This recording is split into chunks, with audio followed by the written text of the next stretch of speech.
This is complete poppycock. The world is getting crazier. People are acting more and more insane. The end of the world is tomorrow. Tomorrow. There's only one thing to do when the world is falling apart. Listen to Basil and Gonz as they discuss this week's news and events through the lens of Bible prophecy. You are listening to Canary Crime News Talk.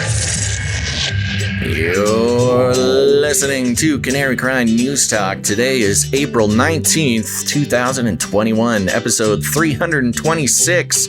And today, the Cloned Horsemen. And you know me, I'm not a centaur warrior. I am your best buddy, Basil. And this is Gonz. I'm not a Scythian, but I am your Asian provocateur for Christ. Welcome to the podcast where we praise Jesus while reporting the egregious, with a well-rounded, biblically grounded take on world events. And we're back on YouTube. Yes, for now. For now. Yep, the warning went out. We got another strike on YouTube last week. And then that strike, our timeout was going to be over yesterday when we immediately received another strike. As we've been saying, you know, once the target's on your back, it's a bumpy ride after that.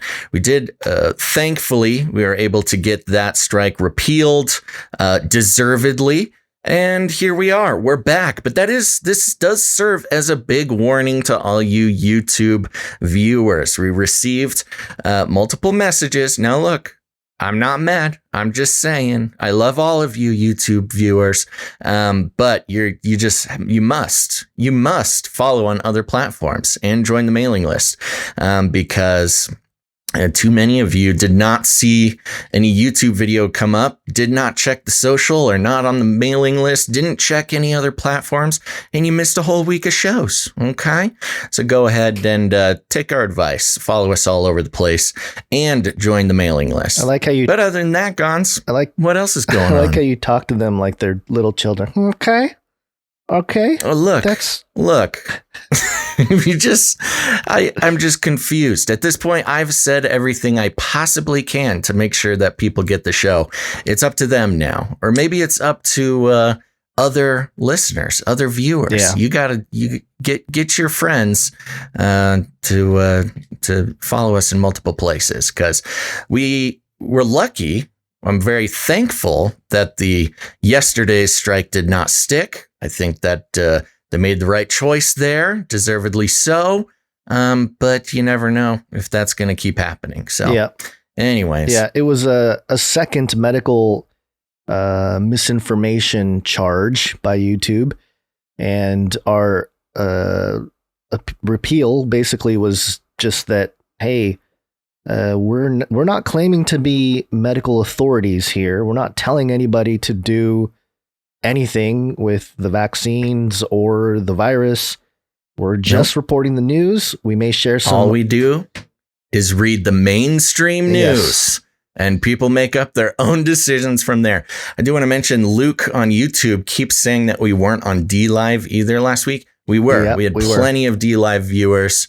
Titus Frost and his pirate crew were tuning in. So I don't know. Maybe you're following the wrong DLive stream, but we were on DLive. Okay, enough about that, Gonz. Let's jump into it. Okay, well, how was, yeah. I was going to say the weekend was great. We took the pictures. We have my samurai garb pictures. Oh, good. Yeah. The only problem is... I can't wait to see those. Yeah, the only problem is that I didn't get one just of me. A lot of them were just me and my family, so I don't want to necessarily dox my family at the moment. So, sure.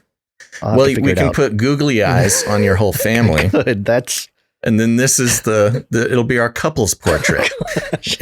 It'll be Gonz and his samurai gear, and then two tiny Basils, and then one female Basil. Yeah, well, I got the older one too, so it's oh yeah, crew. Oh good. And then one young adult Basil. Right. And then of course the wife thought she was invincible after she got a little bit of a dose of what it's like to be samurai and sprained her ankle jumping off the back of a truck. So good times, and we just learned no fracture, so that's good. Oh, good. Yeah. Okay. Well, happy to hear that. Give her my love. I went to the movies. Oh, went to an actual movie theater. Interesting. Yes. Yeah. I'll make the long story short. I saw Nobody, the one with Bob Odenkirk. Oh, it's a movie. Okay. I thought you meant you saw nobody there. Oh, and you're just by yourself. No, I also saw nobody there in the theater, sitting there. Yeah, no, it was me and the three Monties. They let cats into theaters now, and there literally was nobody else in the theater. It was a good time. But first of all, I do want to say they were showing Godzilla versus Kong. Mm-hmm. And I just walked past one of the theaters playing Godzilla versus Kong, and it just felt and sounded way more intense. I regret streaming it at home. Should have saw it in the theaters. But I saw Nobody. Are you aware of this movie? No, I'm not. Okay. So the long story short is it's a movie. It's kind of like the perfect like pandemic dad movie. It's about a guy who's a dad, and he's kind of living this mundane life, doesn't really get respect from his family. And then his house gets broken into, and he does not, he has an opportunity to bash the robber with a golf club, and he doesn't do it. And then everybody thinks he's a real wimp, and he gets even less respect in his whole life. But then turns out that he goes on a whole rampage. It's basically if John Wick were a dad, and it was all based off of earning the respect of his family. Cool. Instead of cool movie. Enjoyed the experience. But I will say this, those who have been listening, I'm pretty critical when it comes to movie films, as they're called, and moving pictures. Moving picture films. This film was rated pretty highly. I think close to 90% on Rotten Tomatoes. So I'm like, oh my gosh, okay, it must be good. Let's go check it out. It was good, and I would see it again. But the symptoms, the evidence of the industry, the film industry, dying is so evident. The writing, I'll say this, it's a good movie. You should watch it. I'll say this. If you're a dad who likes John Wick type, okay. If you fantasize about being able to beat up Russian mobsters and, protect your family and earn the respect of your son, this is a good movie for you. Actual Russian mobsters in the movie? Oh, yeah. Oh, a lot of Russia recently in the news. A lot of Russia today in the news. We'll cover it. No, this was totally part of like the setting up of the mainstream news narrative of Russia is the enemy was definitely followed through with this movie. It starts with all the stuff I just said, and then it gets into Russian mobsters and this whole thing. But the writing was not that great. Even, some of the acting was kind of not that great. It had evidence of lower budgetry than we're used to with Hollywood. Okay. But, Bob Odenkirk, he's a great actor. So anyways, there you go. There's my review, my very short review of this film. That nobody cares about. Get it? I think people care. Oh, nobody. You're funny. People care. People need this advice, guys, especially in days like these. Well, I got better advice for people watching the show right now. Like, subscribe, bell button, all. Like, subscribe, bell button, all. Okay, that's right. Yeah. Go do it. Like, subscribe, bell button, and all. But more importantly, follow in places other than YouTube. Yeah, and especially because YouTube, of course, Susan, our friendly CEO, and just received a free expression award. Oh, for all that wonderful work she's done in protecting people's First Amendment rights to free speech. Yeah, so she was on this channel to do an interview with a blind girl who has who does like makeup videos or something like that. I don't know. But I clipped some stuff because I thought it was very interesting, very telling of what's going on. I have 3 clips here. We're going to run through them very quickly. This first one is just an introduction to the entire Free Expression Award for Susan Wojcicki of YouTube. I'm so excited to be here tonight to present Susan Wojcicki with the Free Expression Award. As the CEO of YouTube, Susan is facing some of the most critical issues around free expression today. Video has never been easier to create, it's never been easier to watch. And so we think about ourselves as a platform for the next generation of media companies to be able to create content. Did you see that, Basil? There's a flippy robot arm, for those of you watching, that comes down and places the play button inside the YouTube logo.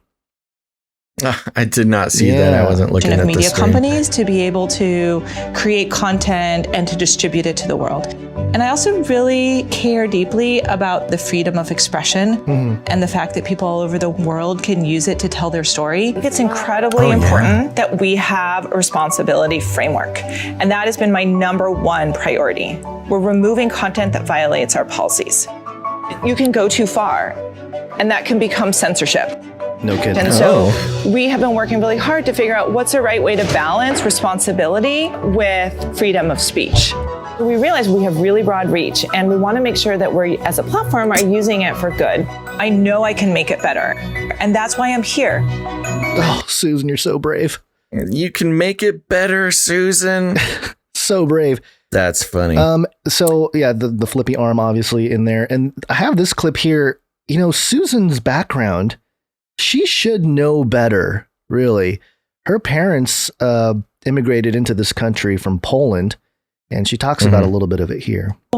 On both sides of my family, they came to the United States because of the need or different kinds of persecution. On my father's side, it was due to political persecution. My father came from Poland, and for a variety of reasons, after World War II, it became important for them to leave. And my father escaped from Poland and wound up coming to the United States. And then on my mother's side, they came to the United States for religious persecution. And so I've just seen the real benefits that freedom of speech has, as well as representing all people of all different backgrounds and all different perspectives. And that the freedoms we have, we really can't take for granted, that we really have to make sure that we're protecting them in every way possible. And I feel, because of my family history, a deep connection to those freedoms. And I'm very thankful for the freedoms that I have. So, okay. What's in the background that you're seeing? So for those who just listening, she is sitting in her, I don't know, some sort of den. You got a couple chairs. And of course, the obligatory bunch of books. What else? Is there a secret book in there I can't see? Oh, it's hard to tell what books she has on the shelf. They're pretty far away. On the left, I see some sort of sculpture. Yeah. There's some sort of black globe thing up on the bookshelf. Yeah. I don't know, man. I'm not seeing it. What is it? I don't know. What, are people seeing things in the background? In the chat? That's what you said. No, I didn't say anything about the background. You said you got to watch out what's in her background. Oh, you're talking about her family background. Her family background, yeah. Oh, you said something about background. No, her background, like where she comes from. Trying to read all these little books. I'm like, what does Gon see? No. You know, because of like Bill Gates when he had How to Lie with Statistics and stuff like that. They love doing these little messaging with the books in the background. I don't know that she has explicit messaging here in the background. I'm sure somebody can come up with something if they wanted to, but that's not what I was getting at. I was getting at her father escaped political persecution. Her mother escaped religious persecution. So she understands, you know, and respects the freedom of speech and all this. And then, of course, she doesn't really practice it. Here's another clip. This is the last one here. You got one more? Something to say? I just want to say, a bunch of people in the chat also thought you were talking about something I'm sorry. in the background of her video. I'm It's okay. I have the audio audience in mind, but okay. So this last clip here I have of her. She talks about the 4 R's. I think she calls it like the responsibility something or other. And listen to the 4 R's. And we call this whole work the responsibility work. And we actually talk about the 4 R's of responsibility.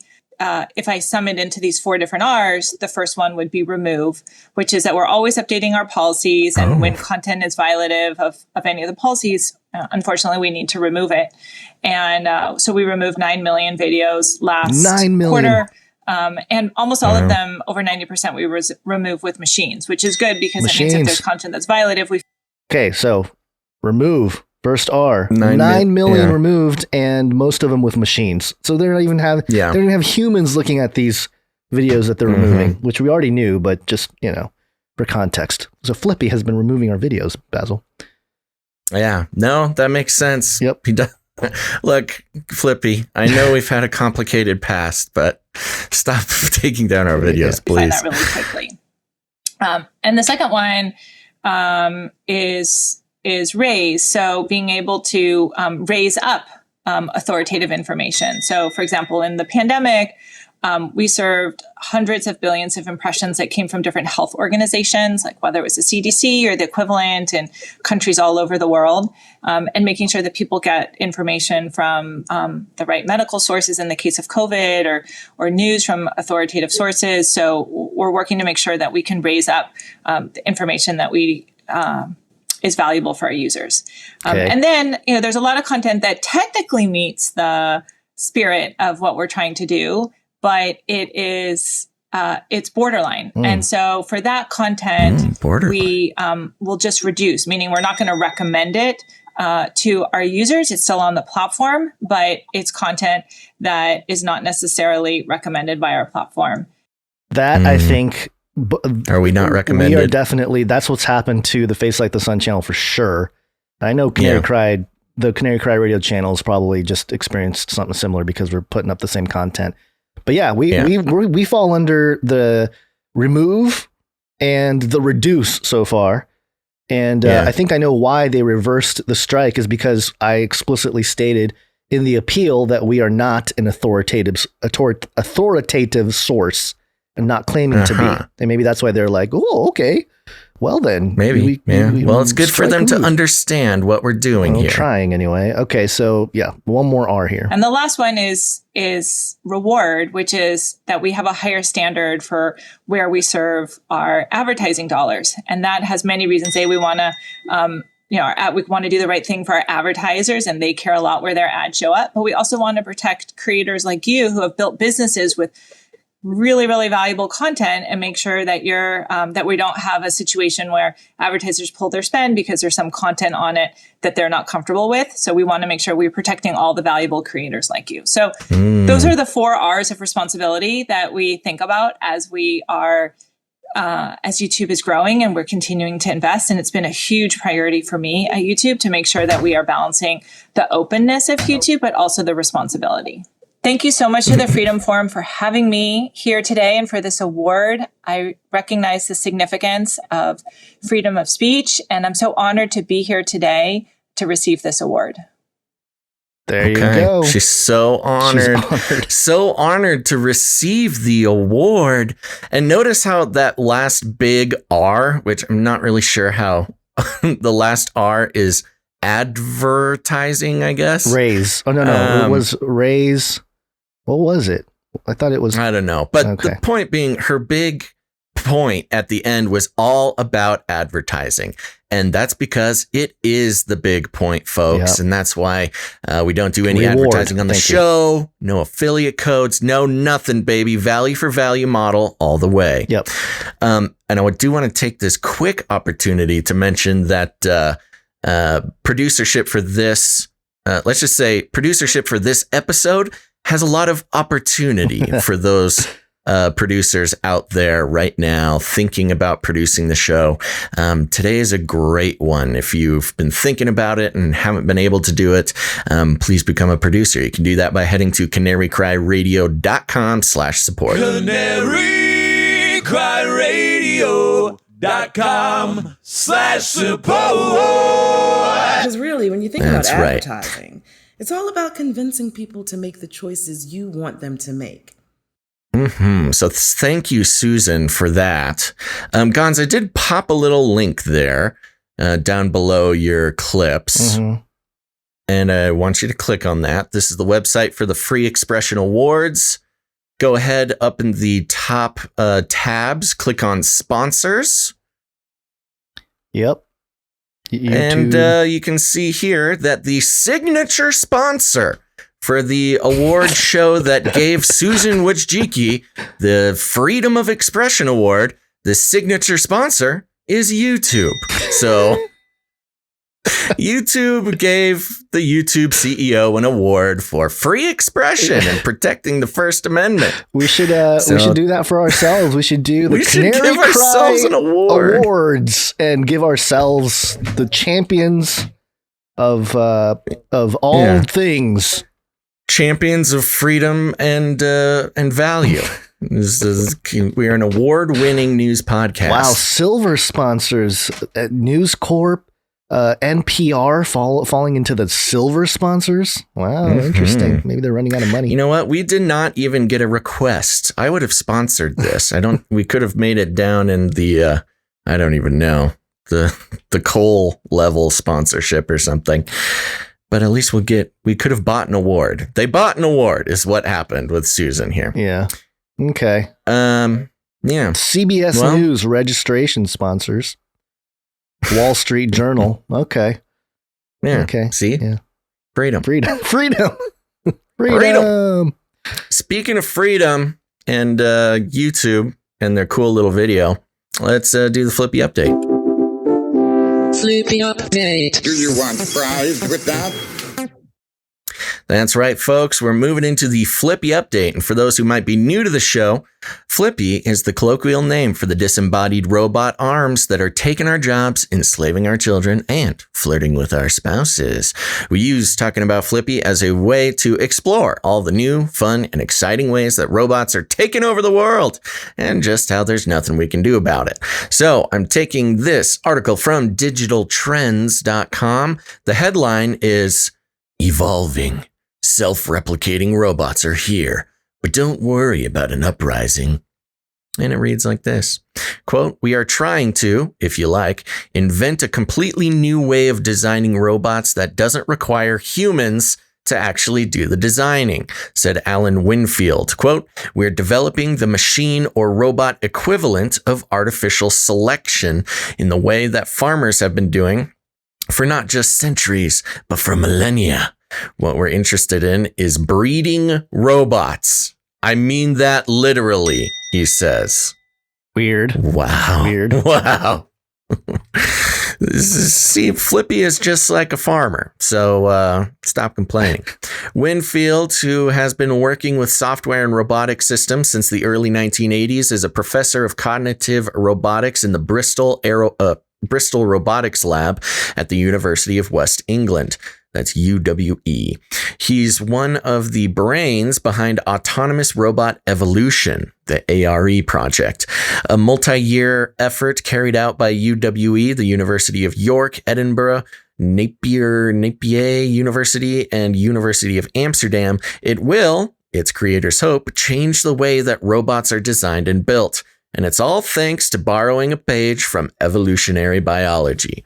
The concept behind ARE is, at least hypothetically, simple. How many science fiction movies can you think of where a group of intrepid explorers land on a planet and, despite their best attempts at planning, find themselves entirely unprepared for whatever they encounter? This is the reality for many of the inhospitable scenarios in which we might want to send robots, especially when these places could be tens of millions of miles away, as is the case for the exploration and possible habitation of other planets. Currently, robots like the Mars rover are built on Earth according to our expectations of the way they will find of what they will find when they arrive. This is the approach roboticists take because, well, there's no other option available. But what if it was possible to deploy a miniature factory of sorts, consisting of special software, 3D printers, robot arms, FLIPPY, and other assembly equipment that was able to manufacture new kinds of custom robots based on whatever condition it found upon landing. These robots could be honed according to both environmental factors and the tasks required of them. What's more, using a combination of real-world and computational evolution, successive generation of these robots could be made even better at these challenges. That's what the Autonomous Robot Evolution Team is working on. Quote, the idea is that what you land on the planet is not a bunch of robots, it's actually a bunch of robo-fabs, Winfield told Digital Trends, referring to the ARE robot fabricators he and his team of investigators are building. Quote, the robots that are then produced by the RoboFab are literally tested in the real planetary environment, and very quickly you figure out which ones are going to be successful and which ones are not. Matt Hale, a postdoc in the Bristol Robotics Lab who is building the RoboFab and designing the process by which it manufactures physical robots, told Digital Trends, quote, the key feature for me is that a physical robot will be created that wasn't designed by a person, but instead automatically by the evolutionary algorithm. Furthermore, the behavior of this individual in the physical world will feed back to the evolutionary algorithm and so help to dictate what robots are produced next. And then it goes into a whole bunch of other stuff. Very interesting article, but very long. Goes into the process of, again, not sending a robot to Mars, but sending a robot factory to Mars that will evolve its own line of robots. Pretty fascinating, huh, Gons? Yeah, it's almost like you're sending a factory, like a god factory. Yeah, basically. Yeah. Send up a little factory there that, maybe comes out with a basic design. Then that robot explores and then redesigns another robot that gets printed out. And the cycle goes on until the Uberbot is created and can colonize Mars for us. In which case, of course, Uberbot is going to be so welcoming to human colonists and definitely won't see us as a threat. An invader. We are your creators, we promise. And this was a really fascinating article to come up because it fits right in with a lot of stuff I've been recently talking about. And if you don't mind, I'll just take a couple minutes. I'm not going to give the whole rundown, but in the context of this, I was talking to you before the show about extended intelligence. Extended intelligence, just to give the brief rundown, is sort of how entheogen is a new fancy term for psychedelics, but it has a new spin on it. It's a different, they're trying to change the conversation. Extended intelligence is kind of the same thing around AI, where we think of AI as an artificial intelligence, a sort of singular node of, algorithms as one entity that can be programmed or learn to do a single task for humans, such as, facial recognition or learning how to teach a robot how to move through an obstacle course, something like that. Right. Well, there's a group of, sort of techno-spiritualists that don't think that artificial intelligence is really the right way to think about it. The right way to think about it is as extended intelligence, as if it's just another node of intelligence in the hive mind that human beings sort of already make up. And once we sort of hit our human limit of intelligence, we start to rely on extended intelligence, which is artificial intelligence. And it always works into this sort of, the merging of mind and machine and cyborgism and Neuralink. It's all wrapped up in that kind of stuff that we talk about. Well, I think it's in contrast to artificial intelligence. I think they don't like the word artificial because, it's synonymous with fake or simulated. Artificial intelligence is kind of a derogatory or simplistic term. Right. Whereas extended intelligence. Extended is more like, hey, it's a bridge to more intelligence. We're expanding our intelligence into these machines, and therefore it's an extended form of intelligence, not an artificial or fake version of intelligence. Yeah. And it maintains a connection between human consciousness and these robots, which are these extended intelligences, which is sort of their whole goal, is to merge with that. But in the context of this robotic evolution that this article spoke about, a lot of these EI enthusiasts, they kind of think on a similar level, where this extended intelligence, because it is just an extension of human intelligence, is participating in an evolution of this what we would call artificial intelligence or robotic intelligence. And it's very interesting. They go really deep into like an alien invasion, right? If again, on the topic of, all this disclosure and alien disclosure and things like that, a sufficiently intelligent race of beings, of aliens, would not just drop down and make land on the White House lawn and shake Biden's hand. What they would do is sneakily create a system on the Earth that would build robots for them, which is, sort of seeding the ideas of artificial intelligence with human beings, letting human beings create artificial intelligence or extended intelligence.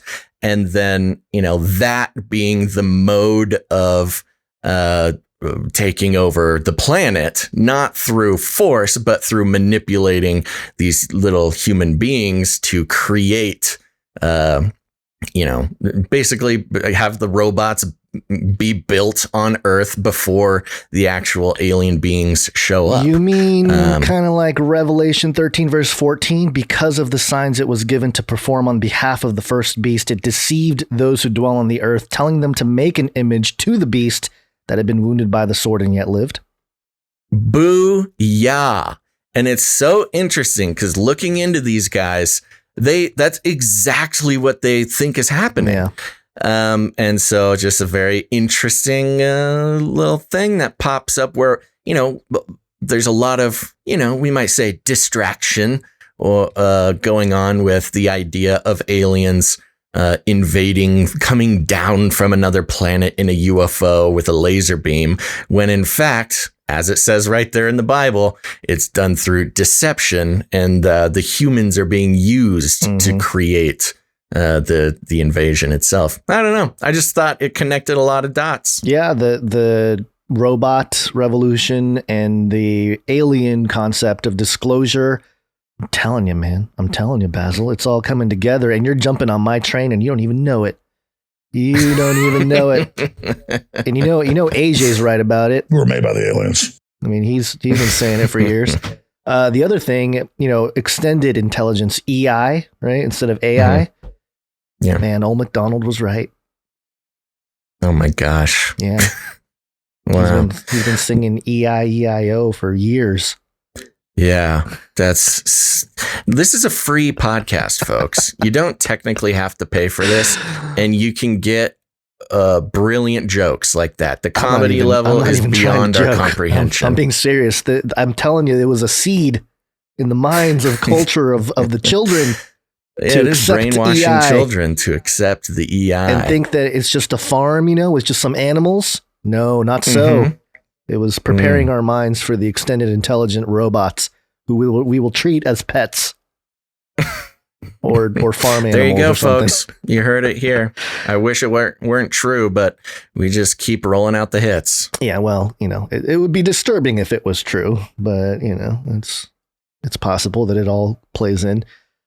Speaking of disturbing if true, we have a NEPHILIM. This is the second episode in a row where we have a NEPHILIM update at the top of the show. So I guess things are quote unquote less pandemic-y, but here we go. NEPHILIM update. NEPHILIM update. NEPHILIM update. Russia, Russia, Russia. Russia, Russia, Russia. Russia, Russia, Russia. All right, this is MSN.com. It's mirroring a dailymail.co.uk article. Russia's defense minister wants to clone ancient warriors. Oh, good. Yeah, good stuff. The article states, Russia's defense minister has taken time out from massing troops on Ukraine's borders to unveil a, quote, Dolly the Sheep cloning dream involving ancient royal warriors and their prize horses using DNA preserved in permafrost. Oh, and the horses. Yeah, that's what I'm saying, man. The horseman conversation. Sergei Shoigu, is that how you say it? Shoigu? One of Vladimir Putin's closest allies spoke about the potential of the extraordinary 3,000-year-old Scythian burials in Tuva, his mountainous native republic in Siberia, not Serbia. Siberia, which I didn't realize Siberia took up like 10% of all of the landmass on Earth. Yeah. This is a large area. The ancient Tunag burial site of nomadic warriors, often laid to rest with their horses, is an area known as the Valley of the Kings in Tuva. The ancient Scythian burials in Siberia. Research on the Tuva burial mound, by the way, burial mounds, that's how they were buried, in mounds, known as Arzan II, began in 1998. Russian and German... You're referring to the NEPHILIM connection with L.A. Marzulli's research. Yep, and others. Russian and German archaeologists began excavating the Scythian burial mound on a grassy plain that locals have long called the Valley of the Kings in 2001. The nomadic Scythian tribes roamed the Eurasian steppe from the northern borders of China to the Black Sea region in the 7th to 3rd centuries BC. The Scythians are generally believed to have been Iranian origin and spoke a language of the Scythian branch of the Iranian languages. In the 7th century BC, the Scythians crossed the Caucasus and frequently raided the Middle East, playing an important role in the political developments of the region. When Shoigu, 65, initiated the Russian-Swiss archaeological digs here 3 years ago, a modern-day shaman was even drafted in by scientists to ensure the excavation did not anger the spirits. Oh, that's pretty intense. Gotta get those modern-day techno shaman. Yeah. The defense chief told a session of the Russian Geographical Society, also attended remotely by Putin, on Wednesday, quote, "Of course, we would like very much to find the organic matter." Sorry, we would like very much to find the gushy parts of horse and man. It just turned Russian in my head when I was reading that, but it didn't come out that way, so thank you. He was referring to well-preserved remains of ancient people and animals, explained TASS. "I believe you understand what would follow that," said Shoigu in a broadcast by Zvezda TV. "It would be possible to make something of it, if not Dolly the sheep," he added without explaining more of planned genomic research that, quote, "in general, it will be very interesting." The burials were in permafrost, and according to scientists, organic matter should be preserved there. Quote, "We have conducted several expeditions there already. It is a big international expedition. A lot of things have been confirmed. A lot remains to be done." Shoigu has been in the limelight in recent days, spearheading Russia's build-up of almost 100,000 troops. We have a report that says 150,000. Close to Ukraine, triggering fears of a new war. But at this session, he spoke about more ancient warriors. The burial is among the earlier Scythian remains. Greek historian Herodotus in the 5th century BC claimed the Scythians made cloaks from their victims' scalps after victory. The savage warriors are believed to have used their enemies' skulls as drinking cups. Mm-hmm. Yeah, happy people. Legends say they drank the blood of their vanquished foes. The valley contains so-called Tsar mounds from the Scythian era. It is not the first time Shoigu has spoken about finding organic matter which can be investigated by scientists for DNA. While exciting remains have been found, there are still hopes to dig deeper into the mounds and find remains similar to a tattooed princess discovered in the mounds in Siberia's Altai Mountains.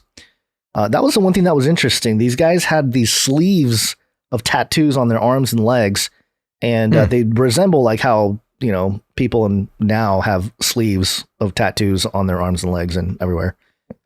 How Dolly was created, it goes into a little bit of Dolly. I guess we can read it just for review. People may not have heard about Dolly. Dolly was the only surviving lamb from 277 cloning attempts and was created from an mammary cell taken from a 6-year-old Finn Dorset sheep. The sheep was born at the Roslin Institute in Edinburgh in July 1996 and announced to the world on February 22nd, 1997. She was created using a technique called somatic cell nuclear transfer. The pioneering technique that Roslin team used involved transferring the nucleus of an adult cell into an unfertilized egg cell whose own nucleus had been removed. An electric shock stimulated the hybrid cell to begin dividing and generate an embryo, which was then implanted into a womb of a surrogate mother. Dolly was the first successful produced clone from a cell taken from an adult mammal. Dolly's creation showed the genes in the nucleus of a mature cell are still able to revert back to an embryonic totipotent state. Am I saying that right? Totipotent? Or totipotent? I don't know. I don't have it. Meaning the cell can divide to produce all the different cells in an animal. And the article goes on in the original dailymail.co.uk thing. But main point here, this Shoigu literally wants to... I like how he's being kind of coded, but not really, you know? Let's go back to the quote here. Of course, we would like very much to find the organic matter. I believe you understand what would follow that. It would be possible to make something of it, if not Dolly the sheep. In general, it would be very interesting. Yeah, he's being very, very cryptic. Doesn't want to say, we're going to clone ancient warriors to help take over Ukraine. But he's like, wink, you know, like the Dolly the sheep. Yeah, that's interesting. They want to bring back the Scythian warriors, the mounted warrior clan to fight for Russia? I guess. Yeah. And when I saw this story, it just reminded me of Night at the Museum. Oh, Ben Stiller. When Attila the Hun comes back and he's got the centurion there. And look, I'm not saying they weren't good warriors for their time, but you show these guys an iPhone and they're way too distracted to go to battle. Well, you're talking about a Hollywood depiction here. We know that that's not how it would play out if they came back to life. I don't know. Especially if there's no moral boundaries to do anything, they can enhance these guys with some Neuralink. So it's... Well, I guess that's the question. It's like, what makes them physically different? Like, what makes them better warriors other than their cultural situation? Yeah, I don't know. Well, I will say that they are mentioned in the Bible. Colossians 3:11 talks about it. Here, there is no Greek or Jew, circumcised or uncircumcised, barbarian, Scythian, slave or free, but Christ is all and is in all. So apparently they're human, but their loyalties were not necessarily great. If you go to there's some commentary that suggests Jeremiah 5 here, verses 14 through 17 talks about the Scythians. And it says here, therefore, this is what the Lord God of hosts says, because you have spoken this word, I will make my words a fire in your mouth, and this people the wood it consumes. Behold, I am bringing a distant nation against you, O house of Israel, declares the Lord. It is an established nation, an ancient nation, a nation whose language you do not know and whose speech you do not understand. Their quivers are like open graves. They are all mighty men, the Geborim. They will devour your harvest and food. They will consume your sons and daughters. They will eat up your flocks and herds. They will feed on your vines and fig trees. With the sword, they will destroy the fortified cities in which you trust. So they were used as part of God's judgment against Israel, or at least a threat to... this is specifically talking about the Scythians? That's what some commentary suggests that I was digging up. So I don't think... Because this was about like what was it? Invaders from the north or something? You know what? This is in Isaiah 5. I don't think it's the invaders from the north per se, but again, it's just the enemies of Israel. So it could be anybody. But I think a couple commentators over the years have suggested that this is in reference to those barbaric Scythians. So yeah, it's something interesting to keep in mind. And, I went down the rabbit trail of the Scythian, people, and it was very interesting. I found some interesting connections to some ancient stuff here. This is just the Wikipedia page here. Hunor and Magor were, according to a famous Hungarian legend, the ancestor of the Huns and the Magyars. The legend was first promoted in Gesta Hunorum et Hungarorum. The legend's aim in providing a common ancestry for the Huns and the Magyars was to suggest historical continuum of the kingdom of Hungary with the Hun Empire.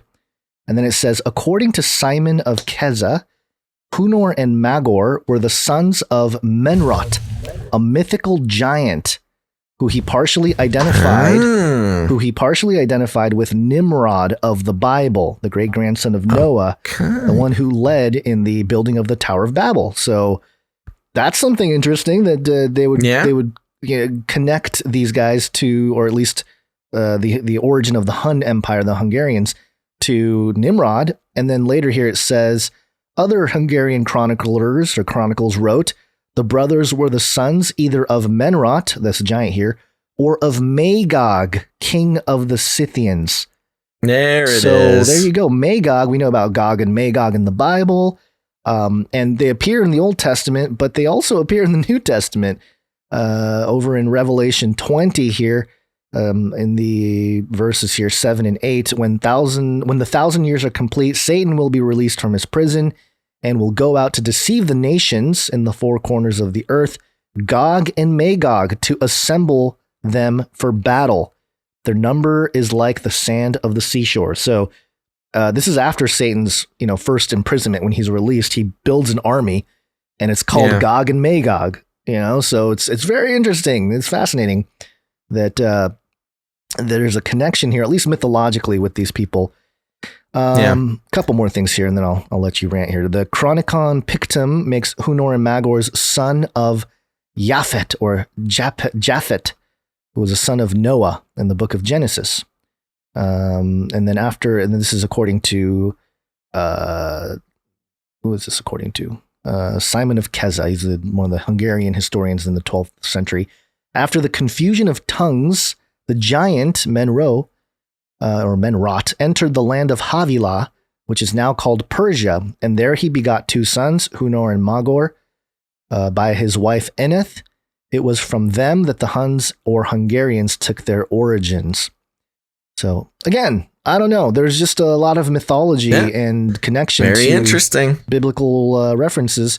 And it just made me wonder, because they are horsemen, and they're often buried with their horses. Yeah. And, in Revelation 9, it talks about the Locust army. And in Revelation 9, verse 7, it says, and the Locust looked like horses prepared for battle. And then, of course, it goes into all the different wild, descriptions with something like crowns of gold on their head and faces like the faces of men. They had hair like that of a woman and teeth like those of lions. They also had thoraxes like breastplates of iron, and the sound of their wings was like the roar of many horses and chariots rushing into battle. Tails with stingers like scorpions, which had power to injure people for 5 months. They were ruled by a king, the angel of the abyss. His name in Hebrew is Abaddon, and in Greek it is Apollyon. So I don't know, maybe like a genetically altered, resurrected clone army of Scythians are these a little Locust chimera, army. Scythian horseback army. Yeah, I mean, if you're going to resurrect them, just add a little scorpion DNA while in the cloning process, a little bit of locust DNA. And it just makes me wonder if all of this has to do with the whole disclosure thing. And you're talking about the robot side of things, but also just, hey, we're ready to sort of roll out the alien narrative because we're going to start revealing some of these interesting entities, beings, or whatever that we've been creating militarily. Because ultimately, if Russia's talking about this sort of thing, number one, who knows how long world leaders have been trying to do this kind of thing. We heard about the Tomb of Gilgamesh back in like 2000 or whatever, maybe it was 2001. Right. And the United States don't you think there's a dark corner of the U.S. military intelligence operation that has gotten ancient warrior DNA and has tried to at least clone or resurrect them in some way? Makes total sense to me. Not saying that it's true. We're just saying nothing to see here, folks. We're just saying that there's a possibility that this stuff is getting ready to roll out, and that's why, hey, we better let the disclosure thing, we better carry that alien narrative along a little further because some weird stuff is about to go down publicly. I'm just impressed with Russia's ability to have leaders that can talk about cloning super soldiers just out in the open. 2021, it's baby. A different world over there, man. 2021. Yeah, that would be crazy if Biden comes out and he's like, he's all cryptic about it. He's all, come on, man. Don't have like Marco Rubio or Anthony Blinken coming out talking about, we're going to clone these Vikings and fight the Russians.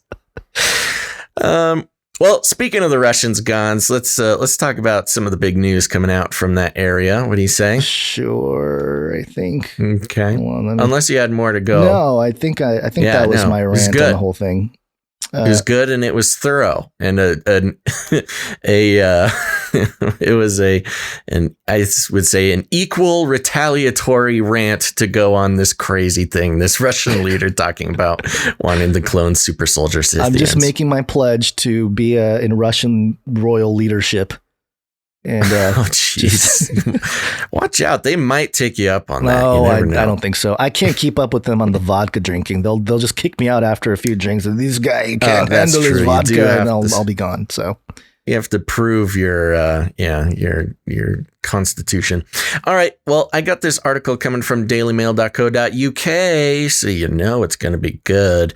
The headline is Satellite Images Reveal New Russian Military Base in Crimea Filled with Thousands of Tanks and Troops as Putin masses 150,000 troops on border with Ukraine. Russia has massed over 150,000 troops along the Ukrainian border and in an annexed Crimean peninsula in a new military camp revealed by satellite images. EU Foreign Policy Chief Josep Borrell confirmed the news on Monday after talks. I don't know if that's how you say his name, but that's what I'm going to say. Josep. That it might be a typo. It might supposed to be Joseph. That's but how they have Josep. That's how the well, never mind. I'm not going to say it. It's racist, so I won't say it. Oh yeah. This is the EU, so it's probably Josep. Yeah. EU Foreign Policy Chief Josep Borrell confirmed the news on Monday after talks involving Ukraine's foreign ministry and said, quote, "It is the highest Russian military deployment at Ukrainian borders ever." He warned, quote, "The risk of further escalation. It's evident."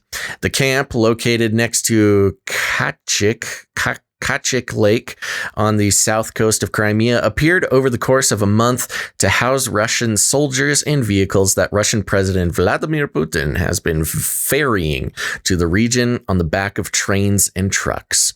Images taken by Planet Labs satellites on April 13th show at least 1,000 vehicles on the site, lined up in fenced-off areas opposite infantry tents. Only a fraction of that force was visible in another image taken a month earlier on March 15th. The secondary sub-camp is also visible around a mile to the west of the main camp on the shores of Kachik Lake. The camp primarily consists of vehicles in fenced-off pens with a handful of infantry tents visible.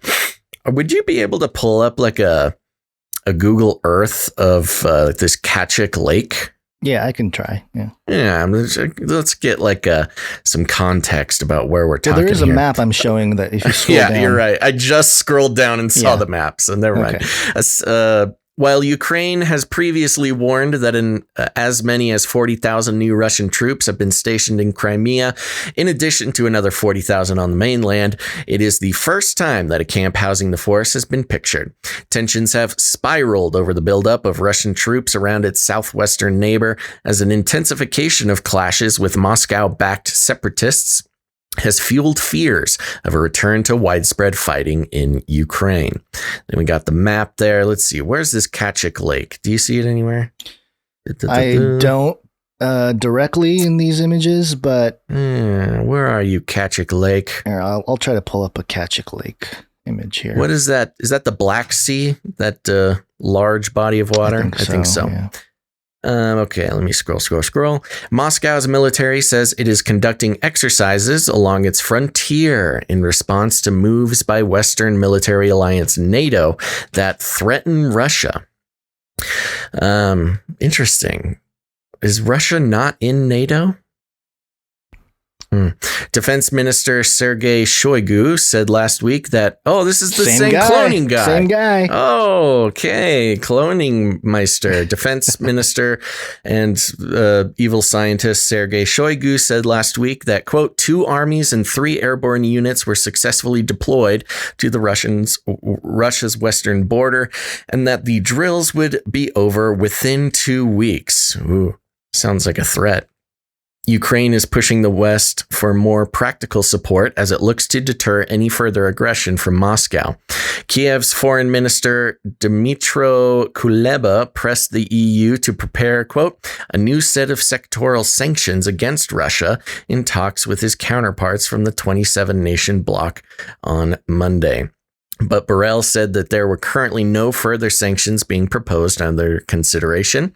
It comes after more satellite images revealed another camp has been built near the Russian city of Voronezh, around 500 miles north of the new camp and 150 miles from the Ukrainian border. Satellite images of the Voronezh camp, first published 10 days ago, confirm it is arranged in a similar fashion. Did you hear that music? No. It was, I found this like Russian aerial photography website. It's pretty amazing photography. The Sasik Lake in Crimea, and the music was all peaceful and piano-y. This beautiful lake. Satellite images of the Voronezh camp. Oh, I already read that. Infantry tents, presumably used by units operating the vehicles, can then be seen positioned in looser formations, just a short distance from the vehicles. Lucifer? Sorry. What? No, you said looser formations. It sounded like you said Lucifer. Well, we're almost done here. Okay. So, Kiev believes there are now more than 80,000 Russian troops in the region, possibly as many as 115,000, a force larger than at any time since Putin gave the order to annex Crimea in 2014. Moscow insists the troops are being deployed only for training exercises and in response to a buildup of NATO troops, which the alliance has insisted does not exist. That has raised fears they could actually be used for an invasion of eastern Ukraine, particularly the Donbass region, where Russian-backed rebel groups are involved in a years-long conflict with Kiev's forces. Observers have also suggested the unannounced buildup could be designed as a test for Joe Biden as Putin attempts to get the measure of his new counterpart. Biden has called for the Russian president to de-escalate tensions and proposed a summit which would take place in Finland in the coming months. The move has been hailed as a win by Moscow after Biden previously took a hard line against Putin, calling him a killer and refusing to meet with him on the basis that he was too busy.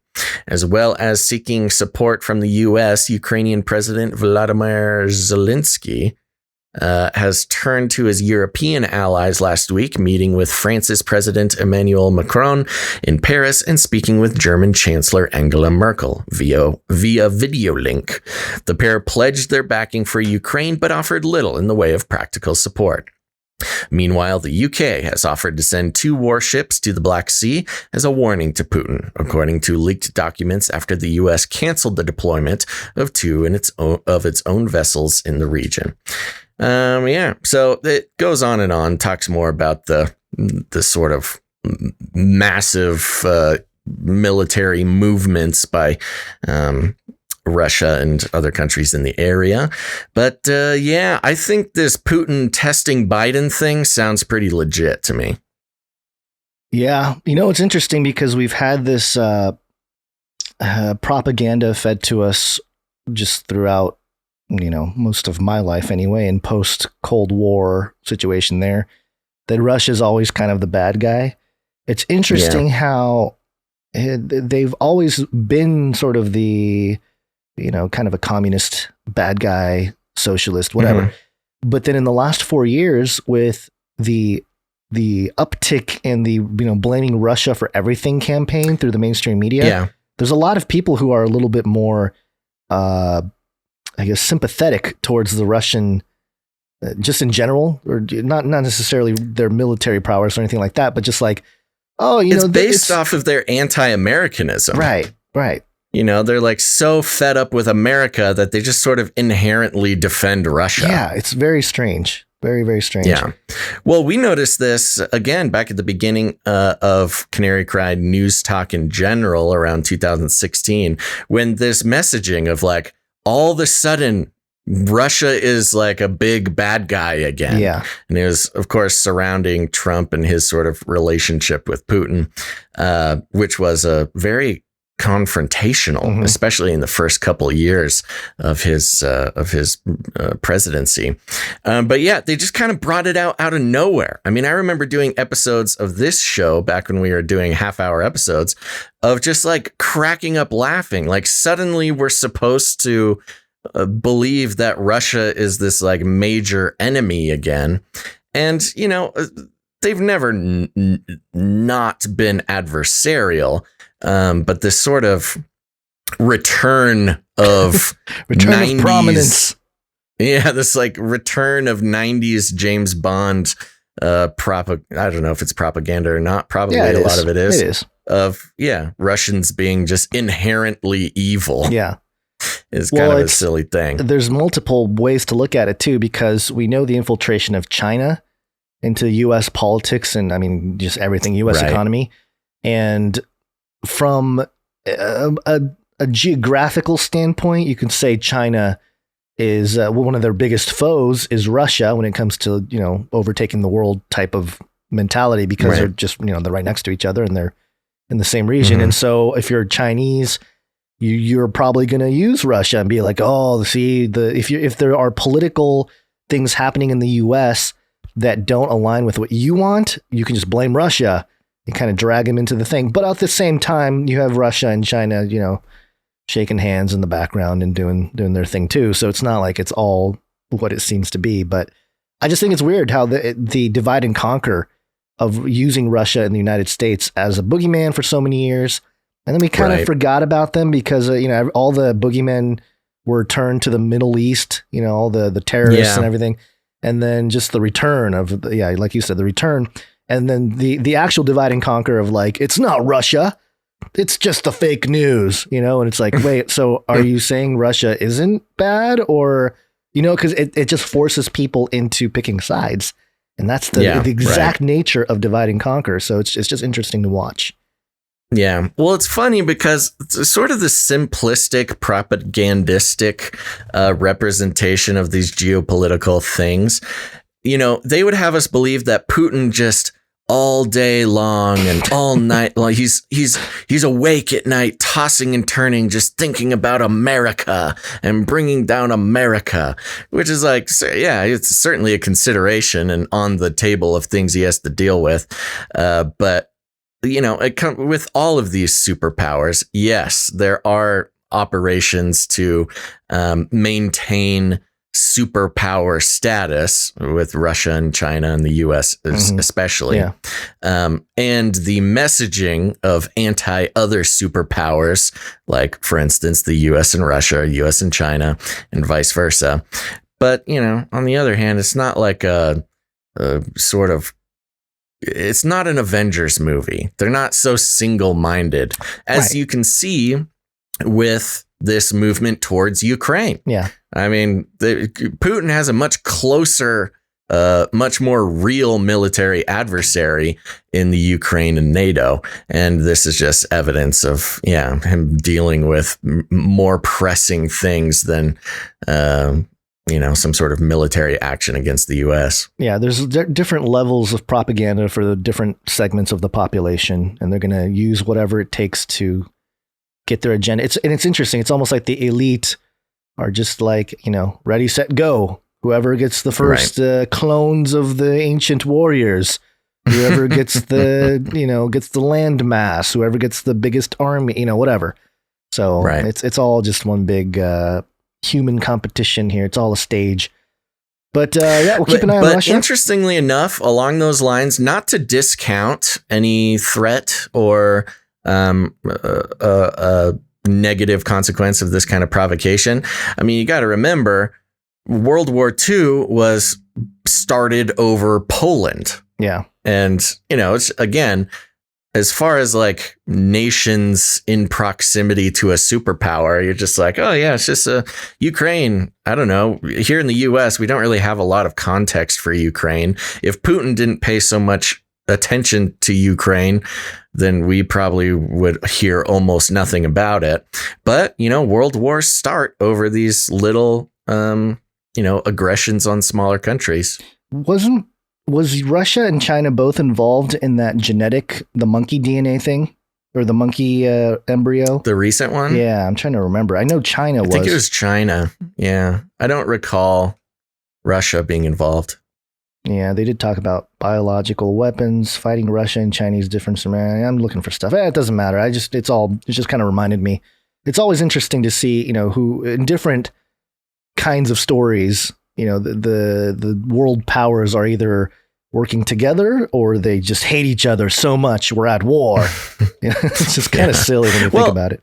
And a good example of that is Russia and China. Such a complicated, again, just trying to follow the propaganda from the US is very confusing. It's like, oh, China and Russia are working together to destroy the US, or Russia and China have built up opposing military forces on each other's border and there's tensions. Oh, but no, they really are trying to, take down America. It's like, well, which is it? Are they fighting with each other? Or are they fighting with America? Yeah, it sounds like sounds like a bar fight. Nobody knows. Well, that's kind of the thing. Is like, and then somebody gets punched, and then they gang up on one guy, and then he gets hit, and then they punch each other, and it's just it's not quite this again Hollywood sort of Avengers style ally versus Axis. Right. It's three world superpowers trying to maintain their world superpowerness.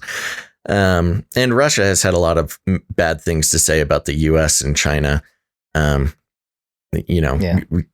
working together in the ways that they have. Yeah. But anyways, that's enough about Russia. I think Russia makes an appearance one more time later in the episode. No. Maybe not. But okay. If I recall, there was a moment, but I don't see it in my notes here. All right, well, let's go. Let's talk about some WACCINE. WACCINE.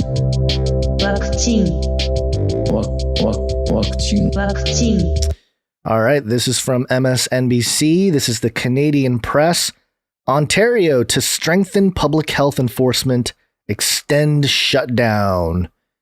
Bro, it's getting gnarly up there in Canada. It's crazy, and there's a video of a little mashup of these folks, talking about the police presence and how, you basically talking about snitching on your neighbor, and we have a social responsibility and all this kind of stuff. This is mostly a video. I thought it was a pretty interesting video. Are you going to play it? I don't have like the full thing. This is like, I don't have the mashup. I have the full thing, which is like 2.5 minutes or 3 minutes here.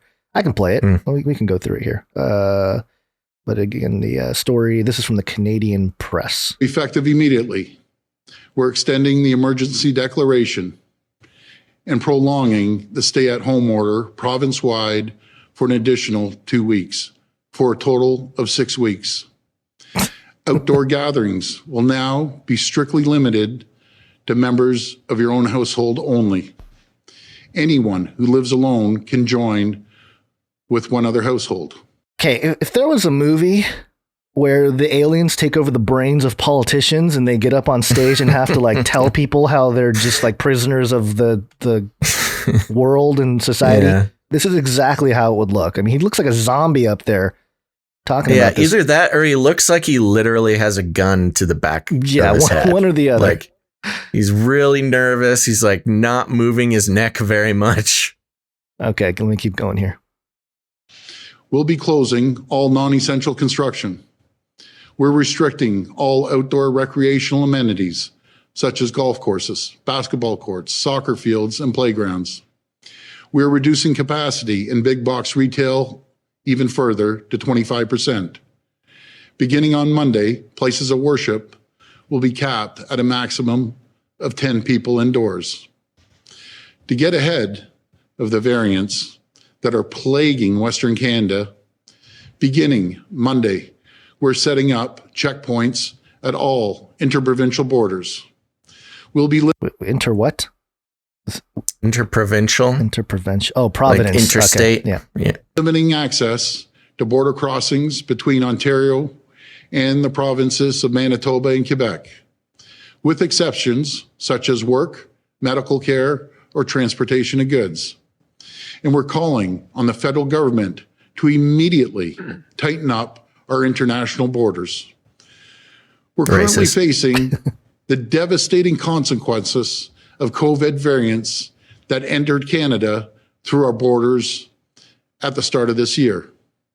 We need to do more to stop other, even deadlier variants from getting into Canada and causing more havoc. This is a critical moment in Ontario's response to this deadly virus, and every single person in Ontario has an important role in protecting our communities. Unfortunately, some people continue to attend gatherings and leave their homes for non-essential reasons. As a government, it is our responsibility to take action to address non-compliance and prevent further transmission of COVID-19. Oh my God, what a terrifying statement. Yeah, that's pretty bad. As a government, it's, what did they say? It's our duty to address non-compliance. Yeah. Jeez. It's pretty out of control. This is why Canada needs a second amendment. Yeah, let me hear it. It is our responsibility to take action to address non-compliance and prevent further transmission of COVID-19. That is why, after consulting with public health experts, we have made the deliberate decision to temporarily enhance police officers' authority for the duration of the stay-at-home order. Oh, Moving great. forward, police will have the authority to require any individual who is not in a place of residence to, first, provide their purpose for not being at home and provide their home address.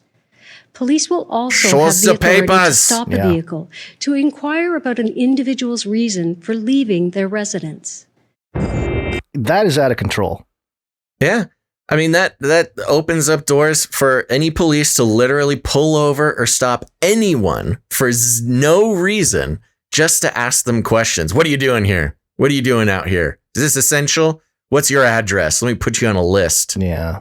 Yeah. This is, they say it's only for 2 weeks more or whatever, but 6 weeks. Well, they extended it 2 weeks for a total of 6 weeks. Have they already been in the 4 weeks, or is it like they're just making it longer starting now? I don't know, but this is, you know what? I mean, this is just horrible. I'm spooked for our Canadian listeners. We have many Canadian listeners, and our hearts go out to you. You feel free to come hang out here. It's not much better, but at least you can have guns for now. Yeah, this is really terrifying. Yeah, and there's what can they do really? You know, other than try to leave. They're closing international borders, trapping them in. Remember, Canada was the one that forced Canadians who are in the Bahamas. This was a month or two ago. The Canadians were in the Bahamas. The Canadian government forced them to come home, which I don't even see how you could do that, but they did it.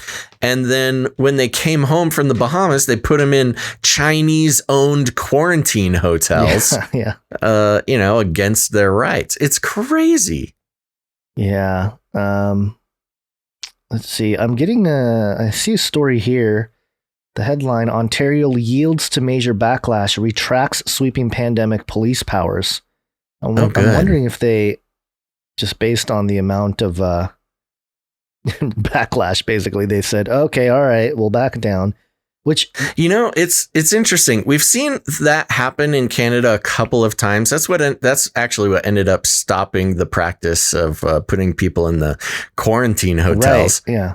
Something about the Canadian government, they do occasionally respond to complaints, which is not something we're used to in the U.S. Yeah, that is true. That is weird. They're like, oh, you guys don't like that? Okay, I guess we'll reverse stop. it. Okay, which is a never mind. completely foreign concept in the U.S. Well, it's a different tactic. They're more like fire and then aim, whereas America's, they're more fire and keep firing. Yeah, I guess that's the difference. In America, we don't stop to aim. We just keep shooting. I'm seeing some Canadians in the chat talking about how much of the police refused. Oh, okay. No, that makes sense. And I think that would happen here in America too. I think a lot of officers and would it be has like, with no. especially with sheriff's departments, which are locally elected officials who actually, are sort of held accountable to their electors.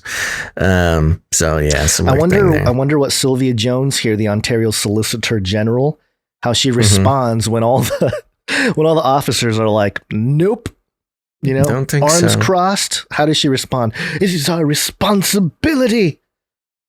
Does she get mad? It's a responsibility as the government to. We talked about this, how people in positions of authority, especially political authority, are going to have a very hard time stepping down off the little soapbox they've been on for the last year. Yeah.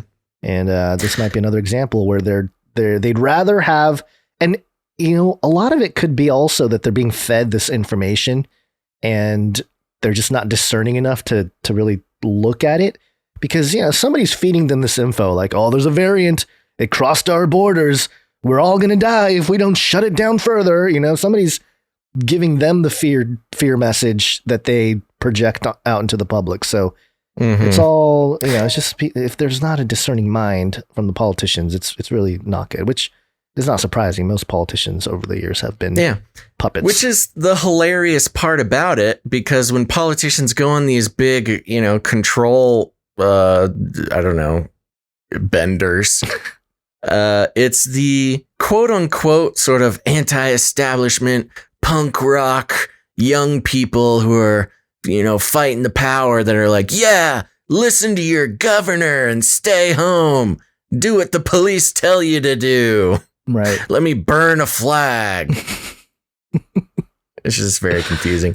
I wonder, now there's an interesting connection with Canada and its sort of way that it handles things, because it is technically still part of the Commonwealth. UK?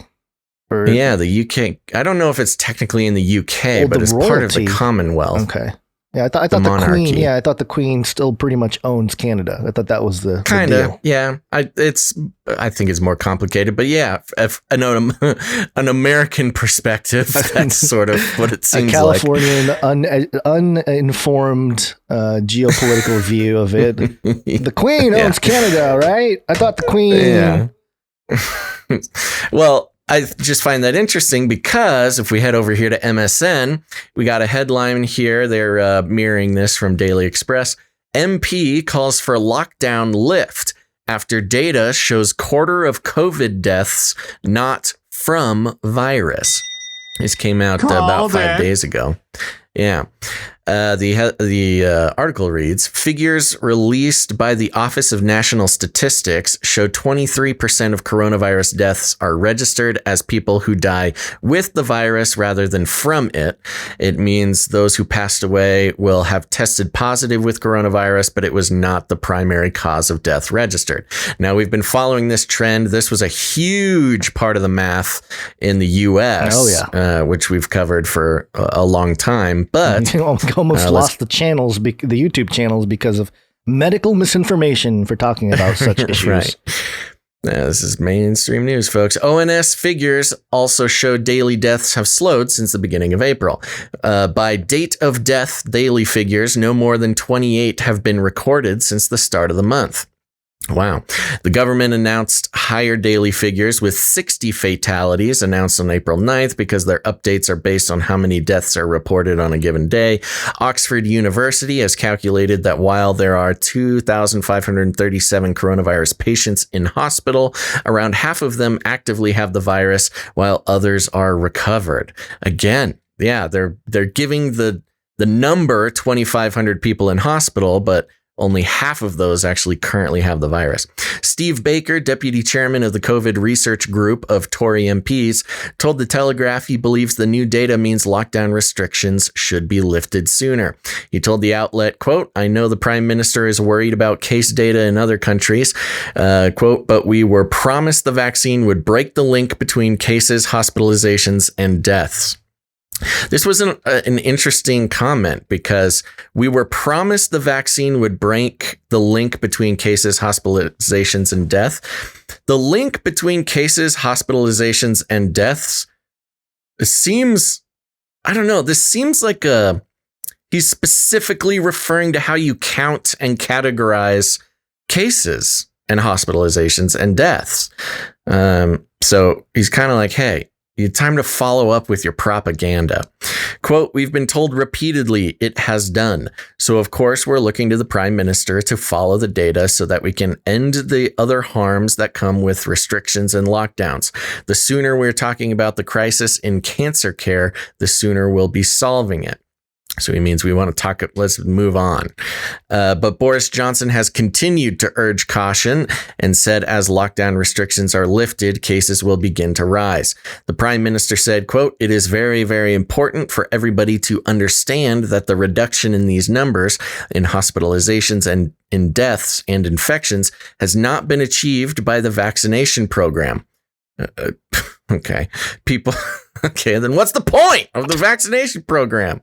Quote, "People don't, I think, appreciate that it's the lockdown that has been overwhelmingly important in delivering this improvement in the pandemic and in the figures we're seeing. So yes, of course, the vaccination program has helped, but the bulk of the work in reducing the disease has been done by the lockdown." Government. You mean government? Yeah. Government Right. has been the one that saved the people from this mighty virus? Exactly. It's, the police coming around and making sure you have your papers and you're not doing any unessential activity. It's when we arrest children and their fathers who are playing in a park. It's when we shut down and destroy the economy and, cause people to fall into drug and alcohol abuse and inevitably some suicidal tendencies. That's what's saving the world. It's me, the government. It comes after the second ghosting, by the way, on the video, just to let you know. If you can let me refresh unghost here. Yeah. Okay. It comes after the second step of the government's roadmap out of lockdown. What? Something weird happened to the video. I don't know what's happening. There we go. That's better. Am I mega ghosted? Yeah, it was like showing parts of your room. I don't know what was going on. Okay, we're back. Oh, that is strange. We just doxed your room. Like it just turned the green screen gray. Okay. Well, let's keep going. We're almost done here. Chris Hobson, chief executive of health service organization NHS providers, warned there were good reasons to be cautious despite the reopening.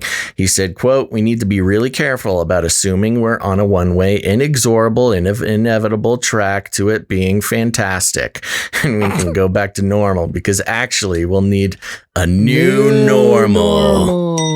There it is. It also comes as the UK has offered a vaccine to every adult over 50 years old, now offering those 45 and up jabs. The UK has given a lot of jabs. Yeah. I think it goes into the numbers of how many jabs they've given. Interesting how they come to. There's the interesting thing about this is it's two stories in one. Mm-hmm. Now, just talking about how the mainstream is reporting this, it's just an interesting way that they propagandize. They start out with the headline, "Hey, a quarter of these deaths are not from the virus, and we should open up because this is ridiculous." And then halfway through, they transition into why that's actually opposite of what we're going to be doing.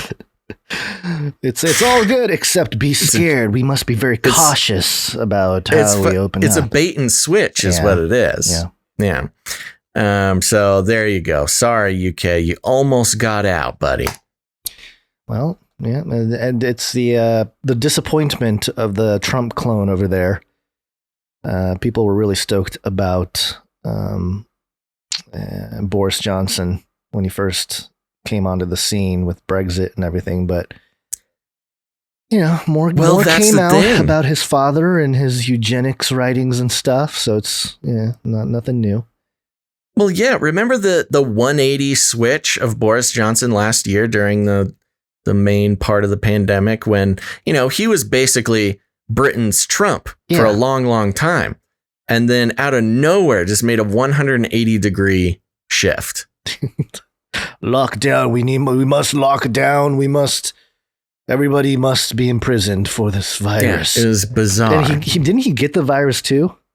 He did. And he was like, "Oh, I'm not going to make it if we don't lock down." Yeah, it was weird.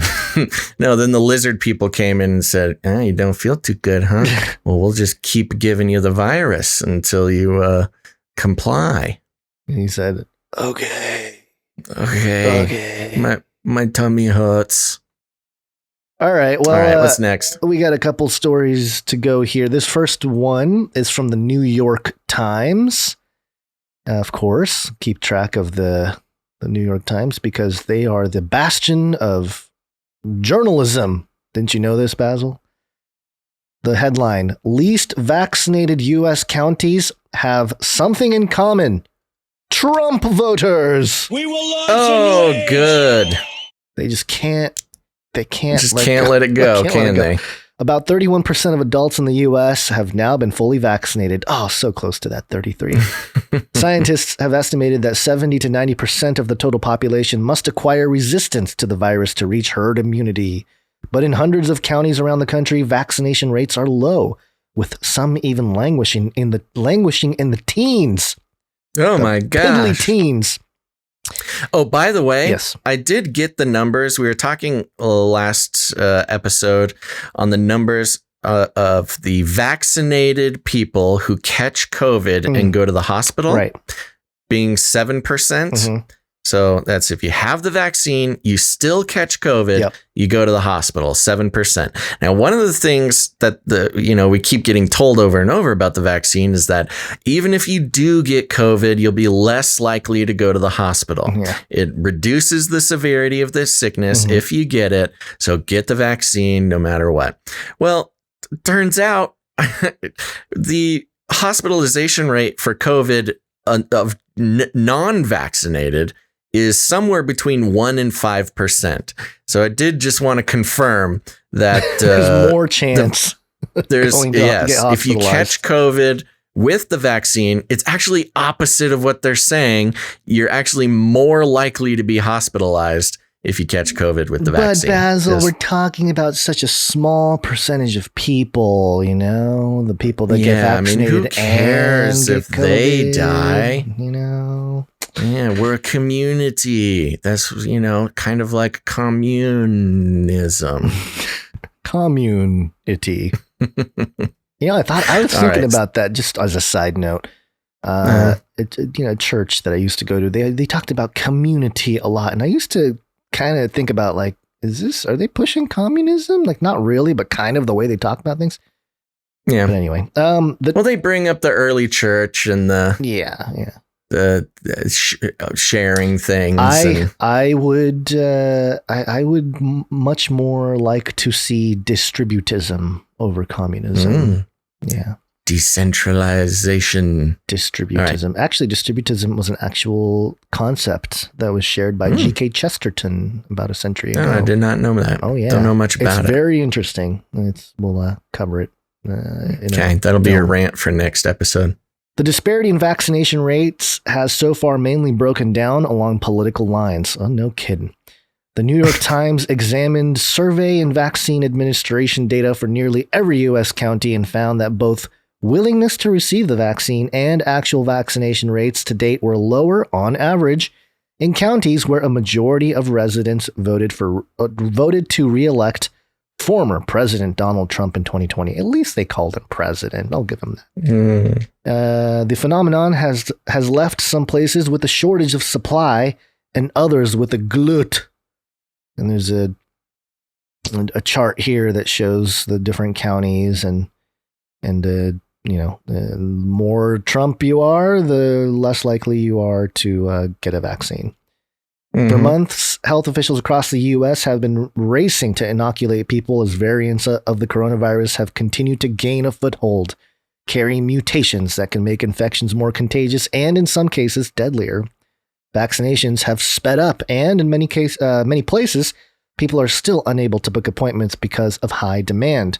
In Michigan, where cases have spiraled out of control, Governor Gretchen Whitmer, a Democrat, recently urged President Biden to send additional doses. But in a more rural and more Republican areas, health officials said that supply is far exceeding demand. In a county in Wyoming, a local health official asked the state to stop sending first doses of the vaccine because the freezer was already stuffed to capacity with unwanted vials. In Iowa County, a clinic called people who had volunteered to give shots to tell them not to come in because so few residents had signed up for the appointments. In a county in Pennsylvania, a hospital set up a drive-through in the park, stocked with roughly 1,000 vaccine doses. Only about 300 people showed up. And in interviews with more than 24 states and county health officials, including some who said they were feeling weary after a year of hearing lifelong friends, family, and neighbors tell them that the virus was a hoax or not particularly serious, most attributed low vaccination rates to at least partly to hesitant conservative populations. Quote, "I just never in a million years ever expected my field of work to become less medical and more political," said Haley Bloom, a registered Republican and the public information officer for the health department that covers Natrona County, Wyoming, which Mr. Trump won by a wide margin last year. The health department, Ms. Bloom said, set up a clinic in a former Macy's at a local mall and was prepared to give 1,500 shots a day, 4 days a week, but it has never been able to fill all the slots. She said usually 300 to 400 people show up. Ms. Bloom, like many other county officials, said she feared that reaching herd immunity might not be possible in her community. "It's terrifying to think that this may never end," she said. "So much hinges on these vaccinations." You can get herd immunity without a vaccination, lady. Well, not in her world. About 27% of Natrona County's adult residents have been fully vaccinated, and the federal government has estimated, based on census survey data, that about 32% of its residents may be hesitant to get a shot. What happened to the rest of the 50% there? They just don't care about them. They're not. Anyway, it goes on. We don't have to read. This is a pretty long article. It goes into a lot of detail. It makes sense. Makes sense that red counties would be getting less vaccines. I'm not sure if Again, it's interesting though, because Trump was so about it. He was one of his big talking points was like, "I got the vaccine out before anybody else. We got it done in 6 months." Well, that is an interesting thing that's not making it into these articles, isn't it? I mean, Trump was pro-vaccine. Yeah. He had Operation Warp Speed. He even recently told everybody to go get your vaccine. And so they're trying to make it a Trump thing. Again, trying to just keep Orange Man in the bad column in one way or another. But he was a pro-vaccine guy. And so, yeah, just because people don't want the vaccine, it doesn't mean it's because of Trump, but it goes against the whole ethos that Trump was this mind control genius and, had puppet-like control over his constituents, which is just not true. Yeah. I mean, evidently. Yeah. Yeah. I mean, I don't think you could be a politician in the United States in the 2020s here without being pro-vaccine. I mean, Marjorie Taylor Greene, is she the only one that's, and has she said anything about the vaccines? Oh yeah. Has she? I guess I don't know. I am assuming so. It seems as if that's a thing that I've heard, but there is another QAnon candidate coming in, by the way. I know so Marjorie Taylor Greene rebukes vaccine passports. I remember that.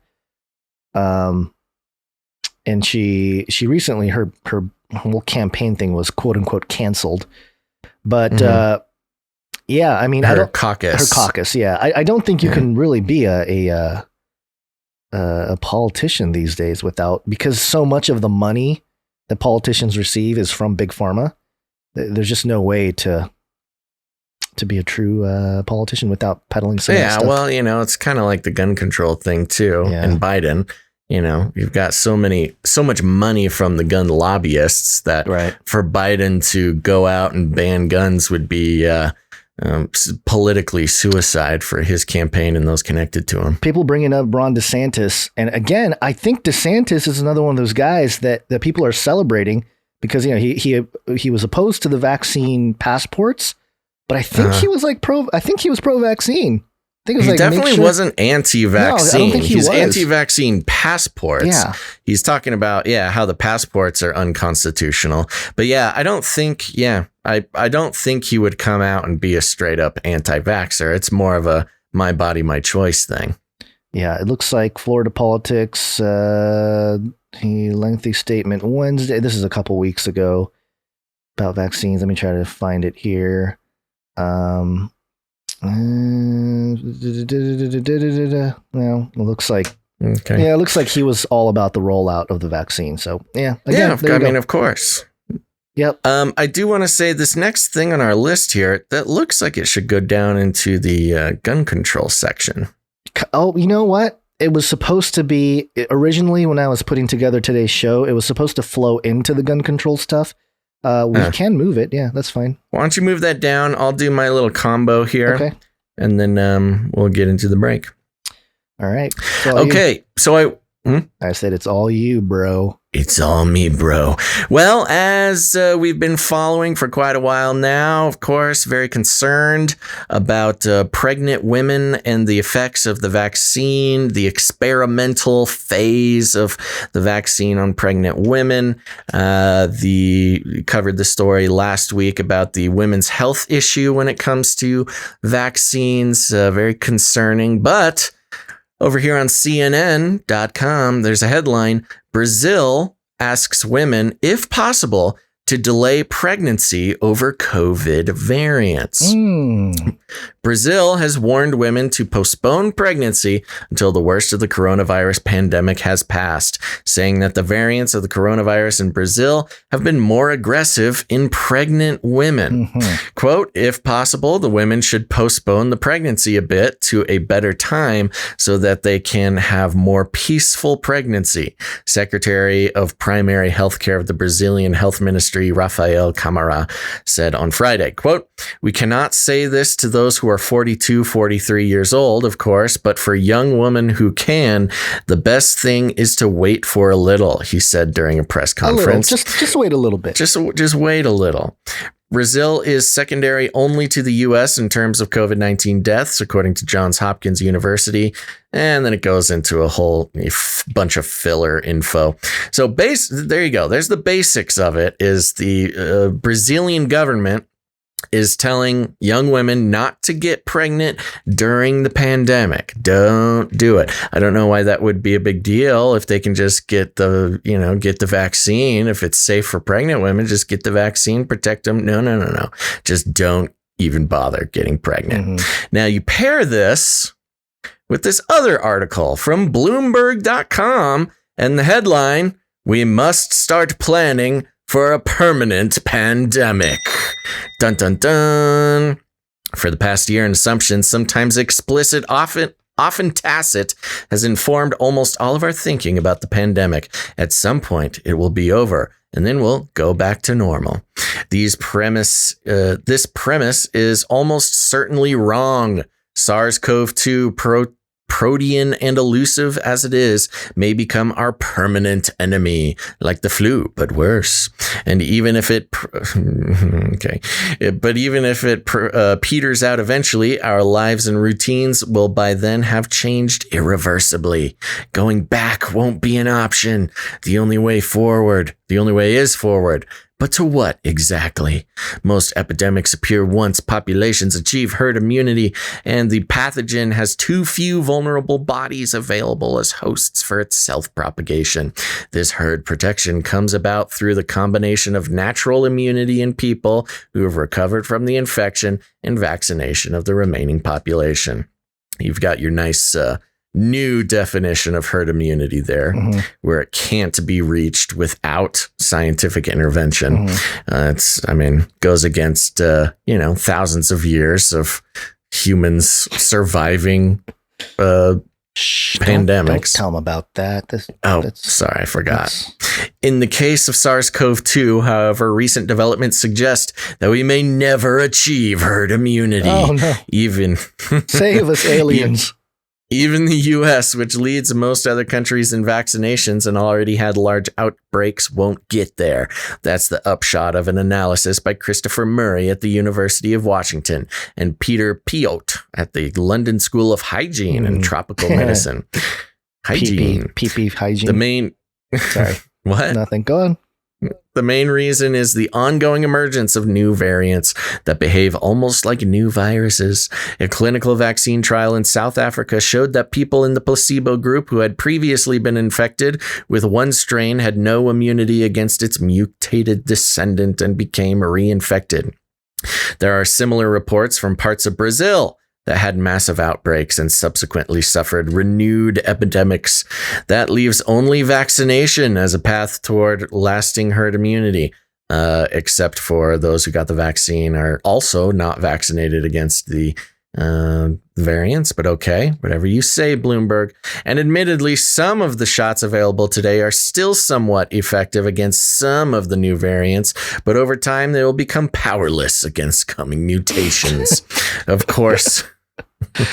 They will become powerless. You have no power. Of course, vaccine makers are already feverishly working on making new jabs, in particular, inoculations based on the revolutionary mRNA technology I've previously described can be updated faster than any vaccine in history. I like how you just slowly turn more evil as you read this.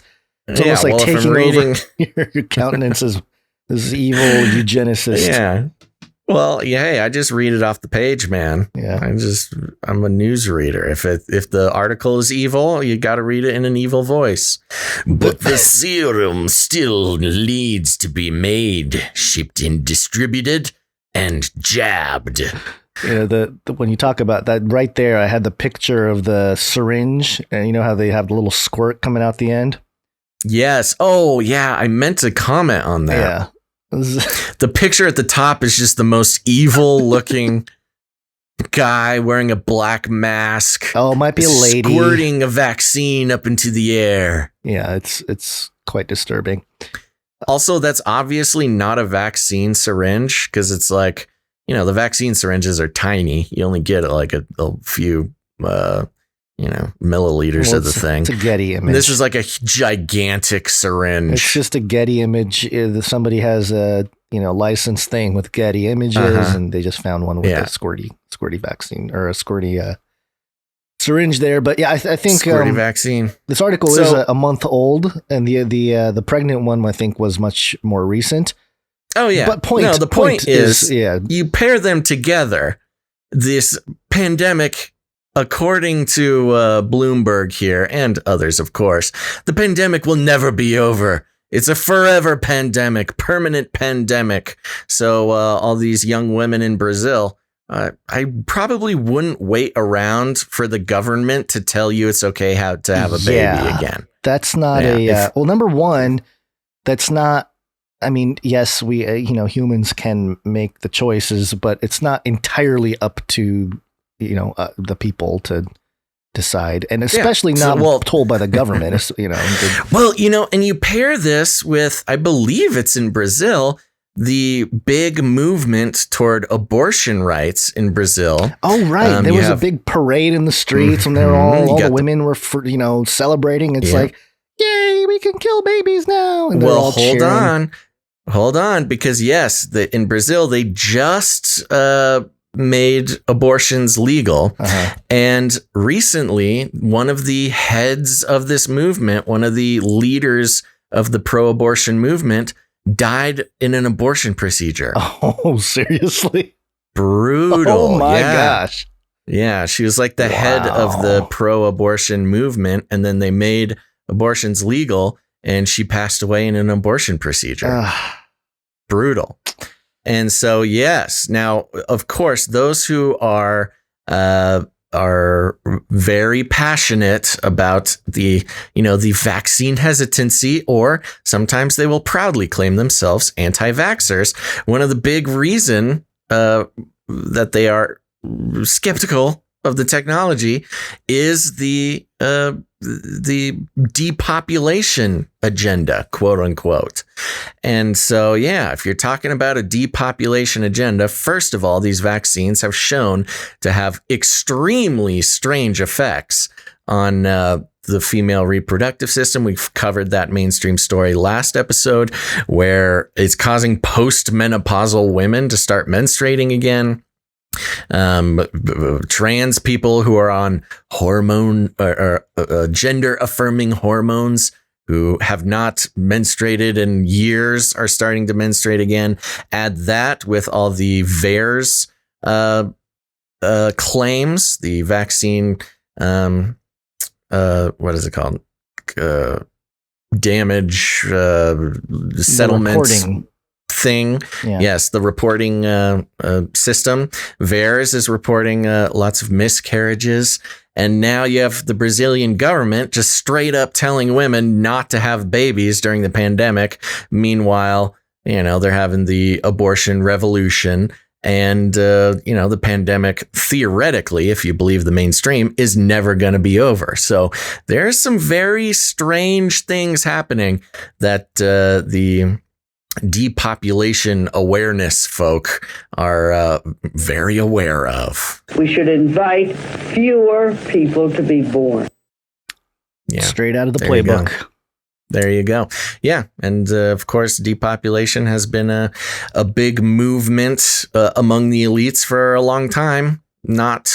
Yes, like for instance, Margaret Sanger, the mother of Planned Parenthood, so specifically, not wanting black people to procreate, and of course you got the Georgia Guidestones, et cetera, et cetera. I'm just saying, hey, I'm not propagating these ideas. I'm just reporting on ideas that are out there and taking it from the mainstream. So, anyways, I think we should take a little break. It's break time.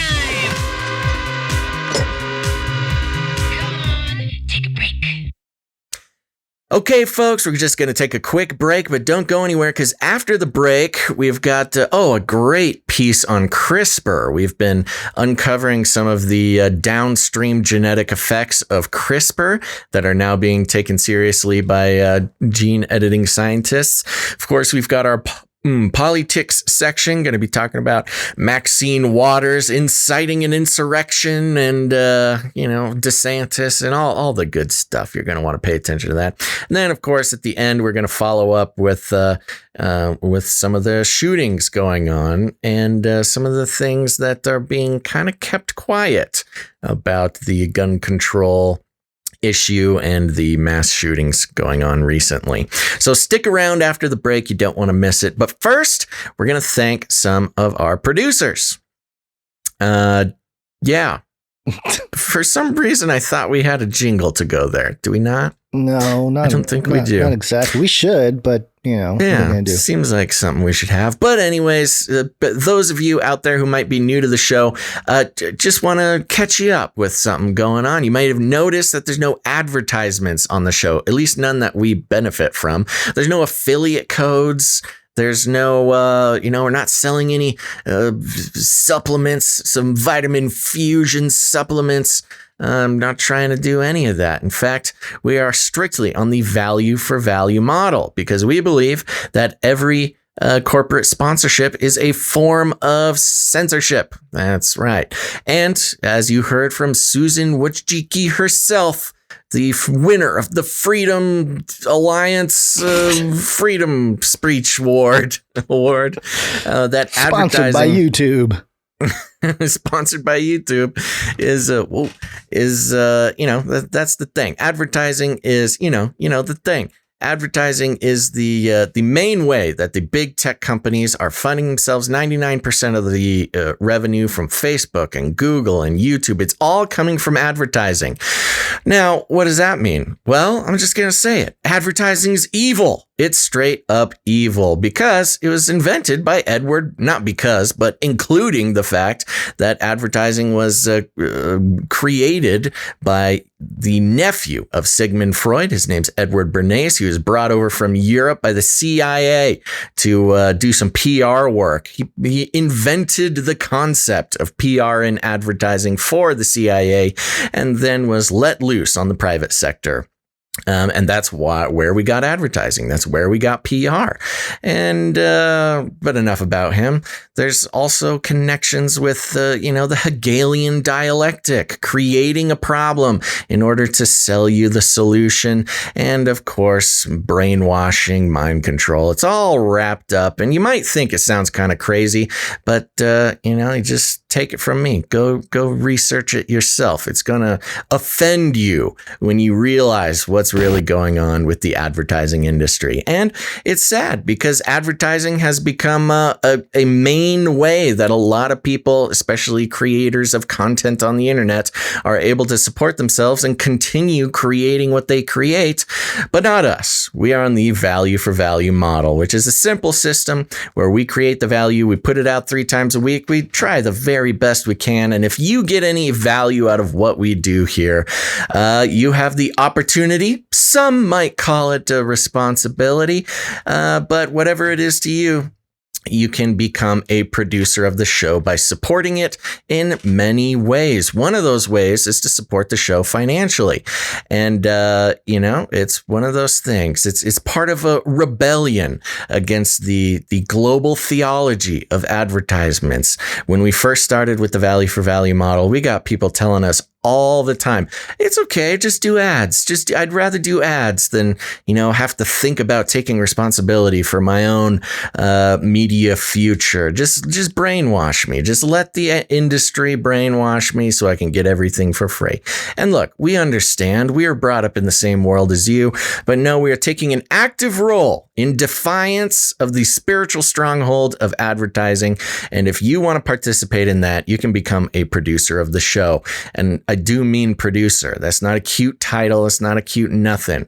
Just like the real world, if you pay to have a piece of media produced, you are a producer. And we like to thank those producers on the show. And let's do that right now. The first way people can become a producer of the show is by heading over to patreon.com/CCNT for Canary Cry News Talk. That's patreon.com/CCNT. And Gons, this week we did have a couple people come in on the Patreon. All right. So I want to thank a new producer, and their name is Joe H. Thank you, Joe H. Thank you very much, Joe H, for coming in. And we also have a upgrading producer, which we always appreciate. It's hard enough to get new people to produce the show, even harder to get them to upgrade their producership. So we want to give a big round of applause to upgrading producer Brandon J. Thank you, Brandon J. Thank you very much, Brandon J. Now, here's the thing. Not everybody likes Patreon. That's okay. We've had our bumps in the road with Patreon. But if you don't like Patreon, that's fine. We support you. That's why we have canarycryradio.com/support. canarycryradio.com/support. That's right. canarycryradio.com/support is a great place to help produce the show. You can come and read about the value for value model, read about the Canary Cry Roundtable of Knights and Dames. You can come in as a recurring producer of the show on a monthly basis. And we thank all of our recurring producers for helping lay down a foundation to keep the show going. Or if commitment's not your thing, you can go ahead and make a one-time producership in any amount. Oh, the freedom you can feel with a one-time producership. There's also cryptocurrency and all sorts of fun ways. So Gons, who do we have coming in on the PayPal? On the PayPal, sorry, I was distracted the whole time you're talking because I was looking up David Ogilvy. Do you know who David Ogilvy is? The name rings a bell. He is the official father of advertising, British advertising tycoon. And he was born in... When was he around? 1911, died in 1999. Well, I'll have to add him to the spiel. Yeah, he's I found actually a website that talks about there's like a conference where he's celebrated as the father of advertising, and it's like a whole deal where if you're in the healthcare industry, the way they talk about it, they're like, if you're in health advertising or health and wellness, you have to understand David Ogilvy and his method. Yeah. So that's interesting. Yeah. I will say when it comes to Edward Bernays, he's more the father of PR. Yeah. PR and modern propaganda. Yeah. Tightly related to advertising. I'll have to add David to the spiel. But yeah, Edward Bernays came in and worked for the government and basically reframed stories coming out from the government so he could get public approval, and then went into the private sector and invented the PR system, right? Or the industry. So okay, very interesting. All right, who's coming in on the PayPal? First off, thank you for all the recurring supporters. We appreciate that. First up, Shield Labs. Thank you very much, producer Shield Labs. And there's more from Shield Labs in the art department, so stay tuned for that. Thank you, Shield Labs. Okay. Next up, we have James H. Thank you very much, James H. coming in with a pocket full of sevens. That's right. Next up, Tristan H. Thank you very much, Tristan H. coming in with $3.26. And this brought something up. Have we talked about doing a show number club yet? No, but we should. I was wondering if there's some sort of infrastructure that we could set up where people sign up to produce individual shows with the episode number. So, like $3.26 for this one, but then it would like automatically go to $3.27 for the next show. Sounds like something that you're going to have to talk to a developer to code, because sounds complicated. It does sound complicated. Cool to do. It is cool. Yeah, it is a good idea. In the meantime, it'll have to be manually done, as Tristan H has done in the last few episodes. So appreciate that. Yeah. Next up, we have Kimberly W. Thank you very much, Kimberly W. coming in with $3.30. 33 Illuminati handler producership here. And she says, love you guys. Oh, love you too. Love you too, Kimberly. Next up, producer Stefan S. Coming in with $11.22. That's, I don't know exactly what that is, but it seemed important. Okay. The day Kennedy was shot, November 22nd. Was it really? Yeah. Oh, yeah. There it is. I don't know if that's why he gave us the 1122, but that's one thing. And his note, pronounced Steph N. So, hey, thank you. Any producer named Stefan or Steven, send your pronunciation, because we want to get it right, It's nothing worth. It's kind of like if I produced a show and they're like, "Oh, we've got producer Basil." People call you Basil all the time. I know, and they know that they're doing it Basil. wrong. They know what they're doing. Yeah. All right. Well, thank you. I think that's all of our PayPal producers. Maybe I'll do one little refresh. Good thing I did, because producer Sigra the Beast came in. Thank you very much, producer Sigra the Beast, just rounding third and sliding into home. We appreciate it. Okay, Sigra the Beast. Give him the gong. I know, I'm getting there. All right. The other ways you can support the show, you can do it with crypto. You can go to canarycryradio.com/crypto, and you can learn about that. You can also help produce the show with your time and talent. We have Jade Bouncerson and Christine, the team there for the timestamps, and we appreciate that. I think we're going to simplify some of the timestamping going on, so hopefully that's happening here. And also, you can send us your jingles and ISOs. We requested a Chris Shilzilla jingle. Chris Shilzilla, the CNN... I don't know if he's a columnist or what he is, but Basil's been following the Shilzilla for some time, just it's his beat, making sure that Shillzilla doesn't say anything too outrageous. Keep an eye on this guy. And we have an official jingle produced by B-Dubs. So here it is. Ooh. Shill for sure. It's a little quiet. That was kind of low. I couldn't quite hear it. I can't make it any louder than that right now. I have to boost it in post-production to make it a little bit louder. But yeah, it was it's like a Go-Go Power Ranger type thing. Is that what that was? Okay, good. Except it was Shillzilla. Loving it. But thank you for that. I'm checking on Shillzilla right now to see. Yeah, I actually checked on him last night too. There was a couple interesting stories that if it was actually, and I wasn't sure if it was actually written by Shillzilla, but if it was starting to peddle some of the more objective approaches to the origin about, the Wuhan lab and all that kind of stuff. It was very interesting, but I didn't know if it was actually him that wrote it. Well, I do want to give credit where credit's due. I'm looking at Chris Siliza, the Shillzilla monster, is on his Twitter account 5 hours ago. He posted an analysis of Maxine Waters' comments, which we'll get into later in this show. And he tweets, Republicans are wrong for aiding and abetting Trump, period. Waters is wrong for encouraging confrontation and violence in a situation that requires the exact opposite of our leaders, period. So very interesting. That was a very, very level-headed and I'm not going to call it smart. It's just the right thing to say about what Maxine Waters did and said. But of course, because he's a CNN guy, he had to start with Republicans are wrong for aiding and abetting Trump. You can't just come out and say Waters shouldn't. On one hand, I get it. He's coming out against whataboutism. And, he knows his audience is the thing. He knows he has to say something bad about Trump it's the orange in order to critique. Yeah, he's got to be the orange tag at the beginning. All right. So the other way you can produce the shows with your artwork. One art, please.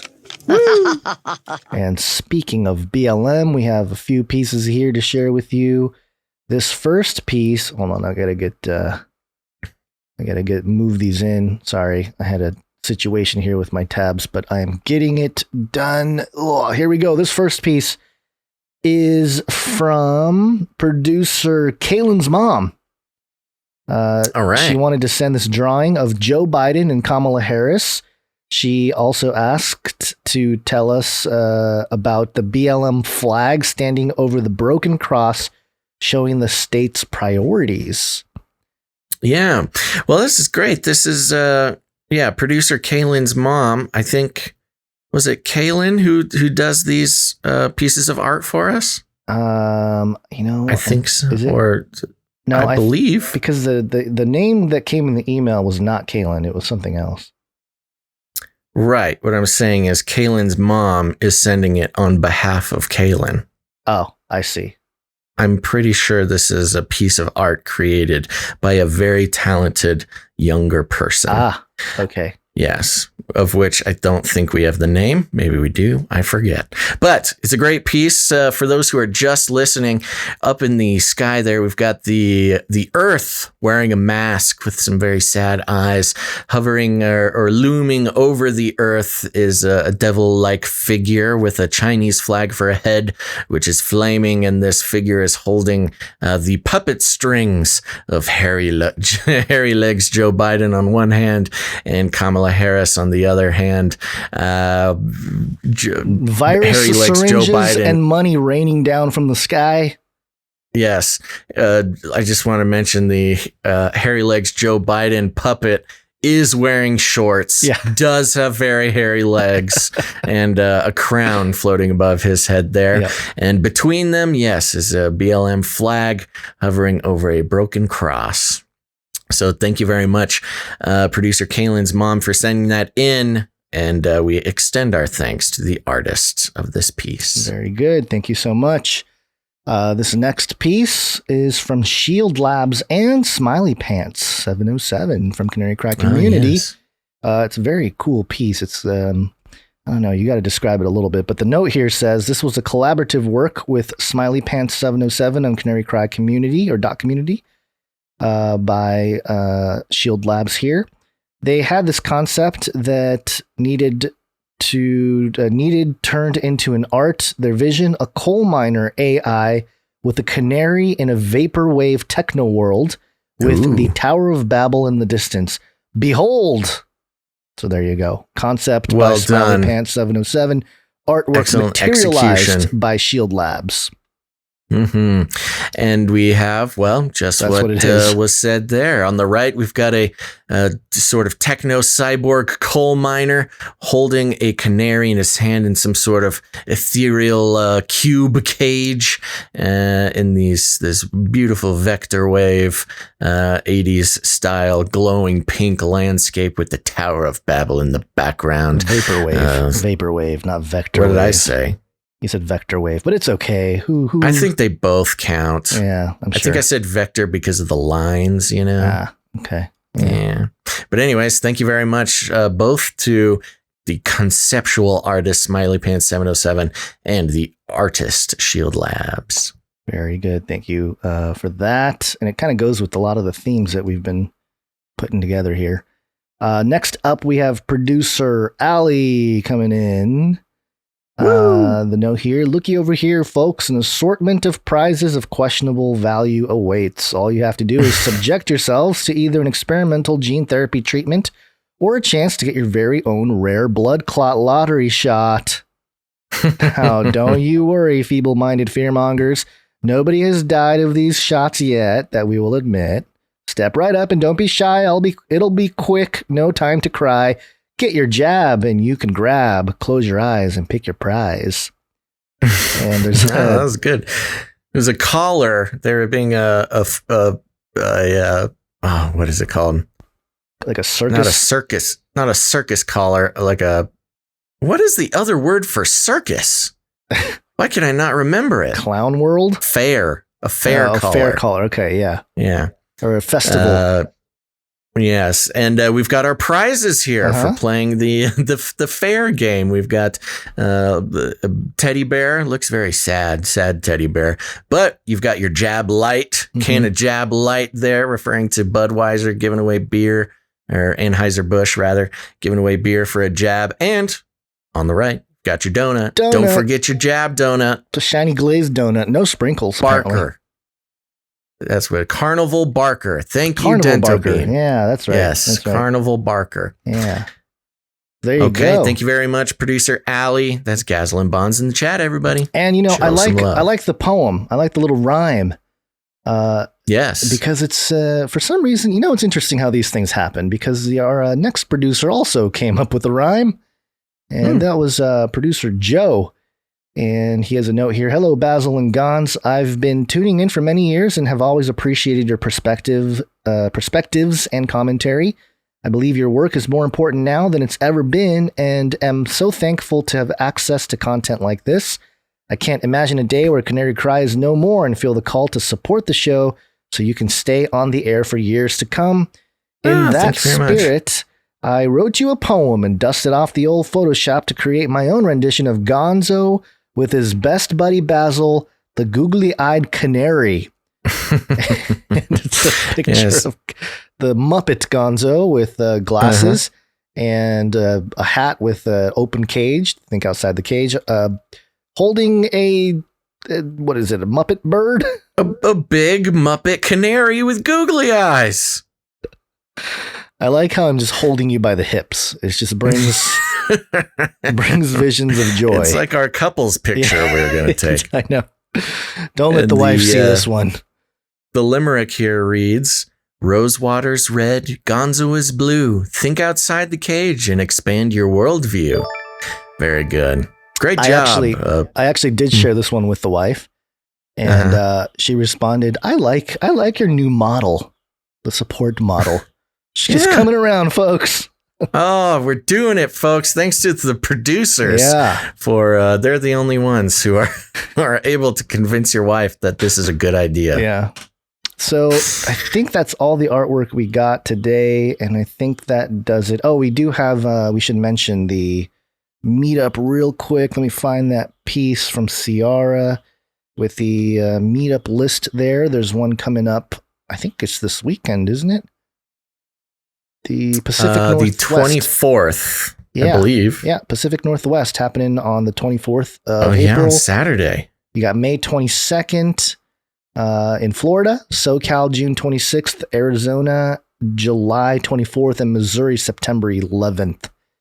And that's you can email Ciara at CiaraLauren93. That's CiaraLauren93 for more information. And I think was there a Zoom meetup this past weekend? Oh yeah, there was. I wasn't able to make it. Yeah. We'd have to check canarycry.community, which is our off Facebook algorithm list, social media just for Canarians. I'm sure they took some pictures and put them on the thread there.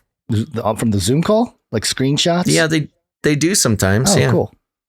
Excellent. Yeah, the one of them that I made it to, I was welcomed to the Zoom call by a grid of like 15 people, all with big googly eyes on. It was great. You're not alone. It's spreading like a virus. I know. I'm thinking about starting the Googly Eyes Club. Now, this is just more Basil random talk. Don't expect this anytime soon. But if we put together a little producer package where they produce at a certain level, we could send them a little bag of googly eyes to stick all over their town. Okay, but it better have the Canary Cry News Talk logo or something in the eyeball or something in the iris. The pupil, pupil, yeah. Okay, I think that does it. Is there anything else to mention here for the break? I do not think so, no. All right, let's wake up. Yes, it's wake up time. Hey, yo, wake up. And wake up, y'all. Y'all, let's talk about CRISPR. You can't take the CRISPR. You can't take the CRISPR. Cas9. And this is BigThink.com, known for their blazing white backgrounds in all their videos. And the headline here is CRISPR, can we control it? The potential of CRISPR technology is incredible, but the threats are too serious to ignore. And I'm going to play the first few seconds here because there's a mashup of all the different people that talk here. It includes Richard Dawkins, your number one atheist in the world, looking kind of old. You know, I remember him from all the debates with the Christian apologists, but he's getting a little up there. But it's interesting how they bring him into the conversation about CRISPR. And then I have a couple different segments from this 14-minute video that I wanted to highlight. But here's the intro to this Big Think article, CRISPR, can we control it? Our ability to manipulate genes can be very powerful. It has been very powerful. This is going to revolutionize human life. Would the consequences be bad? And they might be. Every time you monkey with the genome, you are taking a chance that something will go wrong. The technique could be misused in horrible ways. When I started this research project, kind of had this initial feeling of what have I done, and Yay, Big Think. What have I done? It's so weird because it's got that happy music, the jingly happy music, but everything they said there was pretty kind of, troubling. It could go horribly wrong. Every time I complete an experiment, I think, what have I done? That's horrifying. I did like the cute little, monkey with the genome. Yeah. Okay, so here's the first guy here. I forget his name. It'll pop up on the screen and then I'll mention it. And this is him talking about the sentiment that most of us have about CRISPR and how it's playing into or tapping into eugenics. Well, this person happens to disagree. People think that introducing traits into offspring is a form of eugenics and is on a slippery slide to Nazism. I happen to think that that is a bogus ethical argument, but it is by far the majority ethical argument. And in many countries, genetic enhancement is or will be illegal. And it's going to take a huge force to overcome that. Just as cloning is illegal in virtually every country. When Dolly the sheep was cloned in 1997, there were confident predictions that there's nothing you could do to stop human cloning. It was just around the corner. And here we are, almost 20 years later, and it has not happened. Also, the task of engineering high intelligence is turning out to be a lot harder than one might have thought. There you go. So he's Pinker. What was his name? Sorry, I missed it. Steven Pinker. Yep, Steven Pinker. He's a psychologist, I think. Mm-hmm. Author of Enlightenment Now. And his argument is that enhancement genetics is not eugenics. And that it is. Well, that's not his argument. That's his point. He makes literally no argument. Oh, okay, yes. He's refuting the idea that people think, well, he's not even refuting. He's just saying that he disagrees with He says, I think that's bogus, and gives no counterpoint. Right. It's like, okay, well, why? And why do we care if you think it's bogus if you're not giving us any anything to think about? This is big think. Give me something to big think about. Yeah. Well, and the other part, he goes on to talk about how the intelligence gene and how we've been able to identify different genes like the musician's gene and the artist's gene, but it's hard to exactly or to know that if we enhance it, it's not just one gene that you got to throw in. You got to throw in like thousands of genes. And then we don't know if that's going to cause you to be, or the person to be bipolar or create cancer or all this kind of stuff. And it's like, what's the date on this video? I don't see a date on here. I thought it was pretty recent though, because I did get it from my Google, notes. Yeah, April 20th or April 19th. I guess it's not 20th because that's tomorrow. Yeah, so it's new, brand new. So this was basically made in response to the scientists coming out and saying CRISPR is very flawed. We need to stop this. It's possible. Well, it's probably already in the works if it's a big think video. Could have been. Who knows? I mean, they're not a huge production. There's not a lot of production that goes into these. April 18th. So yeah, okay. Yeah, maybe it was in response, but there's been a lot more conversation. It's a week. Yeah, it's been a lot more conversation about CRISPR in general. So, so I had a point that I got. You derailed my point. I forgot what it was. It's okay. No big deal. Here's a second guy. The point about, not being able to, enhance these other things with genes, or just the risks of not knowing what kind of effects that might have. Everything that he mentioned, he kept mentioning IQ. He kept mentioning like, well, you can just add, just a fraction of an IQ point, but that might give you cancer. And I'm thinking, why is the IQ always the measurement for intelligence? Because it's such a limited way to measure human intelligence, So I don't know. It's always interesting to me that they're very biased about, what is intelligence? There's different kinds of intelligence. There's emotional intelligence. The big thing is that IQ is the most easily quantifiable and therefore monetizable in our current system. Right. So, it's a measurement. The IQ is really more of a measurement of the type of intellectualism or intellect that can be utilized and monetized by the corporations hiring the scientists or the academic institutions that monetize their members, which is totally makes sense. So that's why they care about IQ. Yeah, I guess because let's say you throw one of these guys with really high IQs and pair them with somebody who has an extensive knowledge of just the wild or something, and then you drop him into sub-Saharan Africa. Well, your IQ means nothing. You know what I mean? Like the person with the knowledge of how the world works is going to better serve you than the guy who scored high on an IQ test. As an example. Or just in a different way, a little bit more maybe relatable to the modern world would be artists. Artists don't necessarily have high IQs all the time. Some of them do. But without artists, if it was all engineers with high IQs, the world would be a very depressing place. It would be a technocratic dreamscape.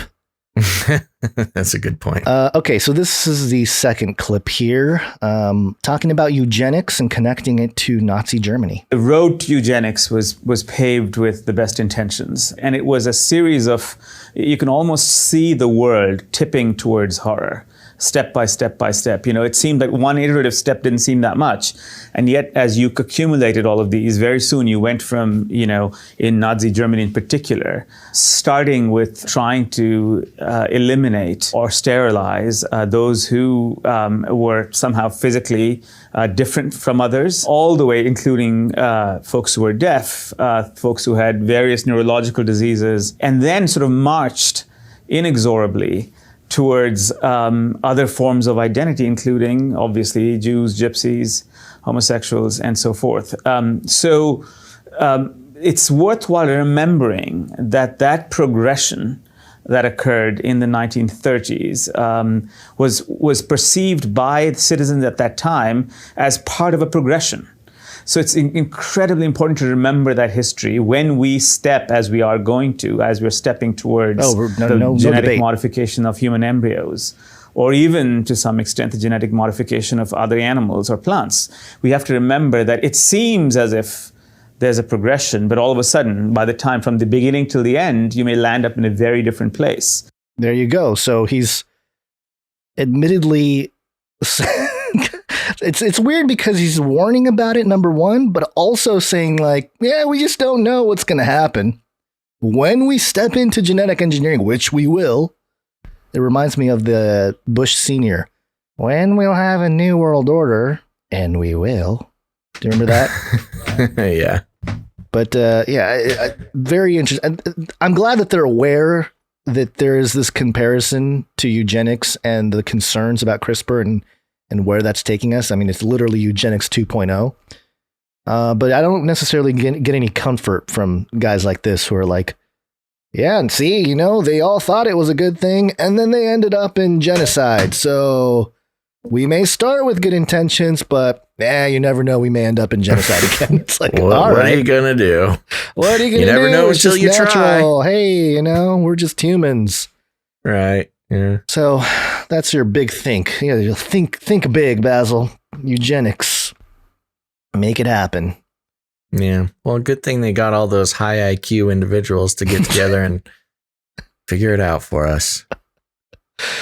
All right. Well, there's your CRISPR update. In connection to the story before the break about the pregnant women and the permanent pandemic and all this kind of stuff. It really does open it right up to CRISPR and how CRISPR might be able to help people. So it's not a vaccine issue anymore. The population doesn't want to get vaccinated every year. We just need to CRISPR-Cas9 the genetics and fix it. So we're completely immune to any kind of virus right from the get-go. So, and we saw that. That was part of what we mentioned very early on in the lockdown and the pandemic and all that. So, but moving on, is there anything else you want to say about the CRISPR there? No, I think we covered it. It's Latin for many. Tick. Now suck your blood. Now politics. Your blood. We have the clip here of Maxine Waters. I clipped it down to the last few seconds. It's about 14 seconds of her talking about what to do. Do you want me to play it? You got some setup that you want? No, play it. I got some stuff afterwards, though. What happens? What should protesters do? It's a little quiet. Stay on the street. It's as loud as I can get it. Oh, let me play it again. It's as loud as I can get it there. Sorry. I can't hear anything. Sorry. It's only coming out of one ear, too. It's only coming out of the right side, so that could be why. Protesters do. Well, we got to stay on the street, and we've got to get more active.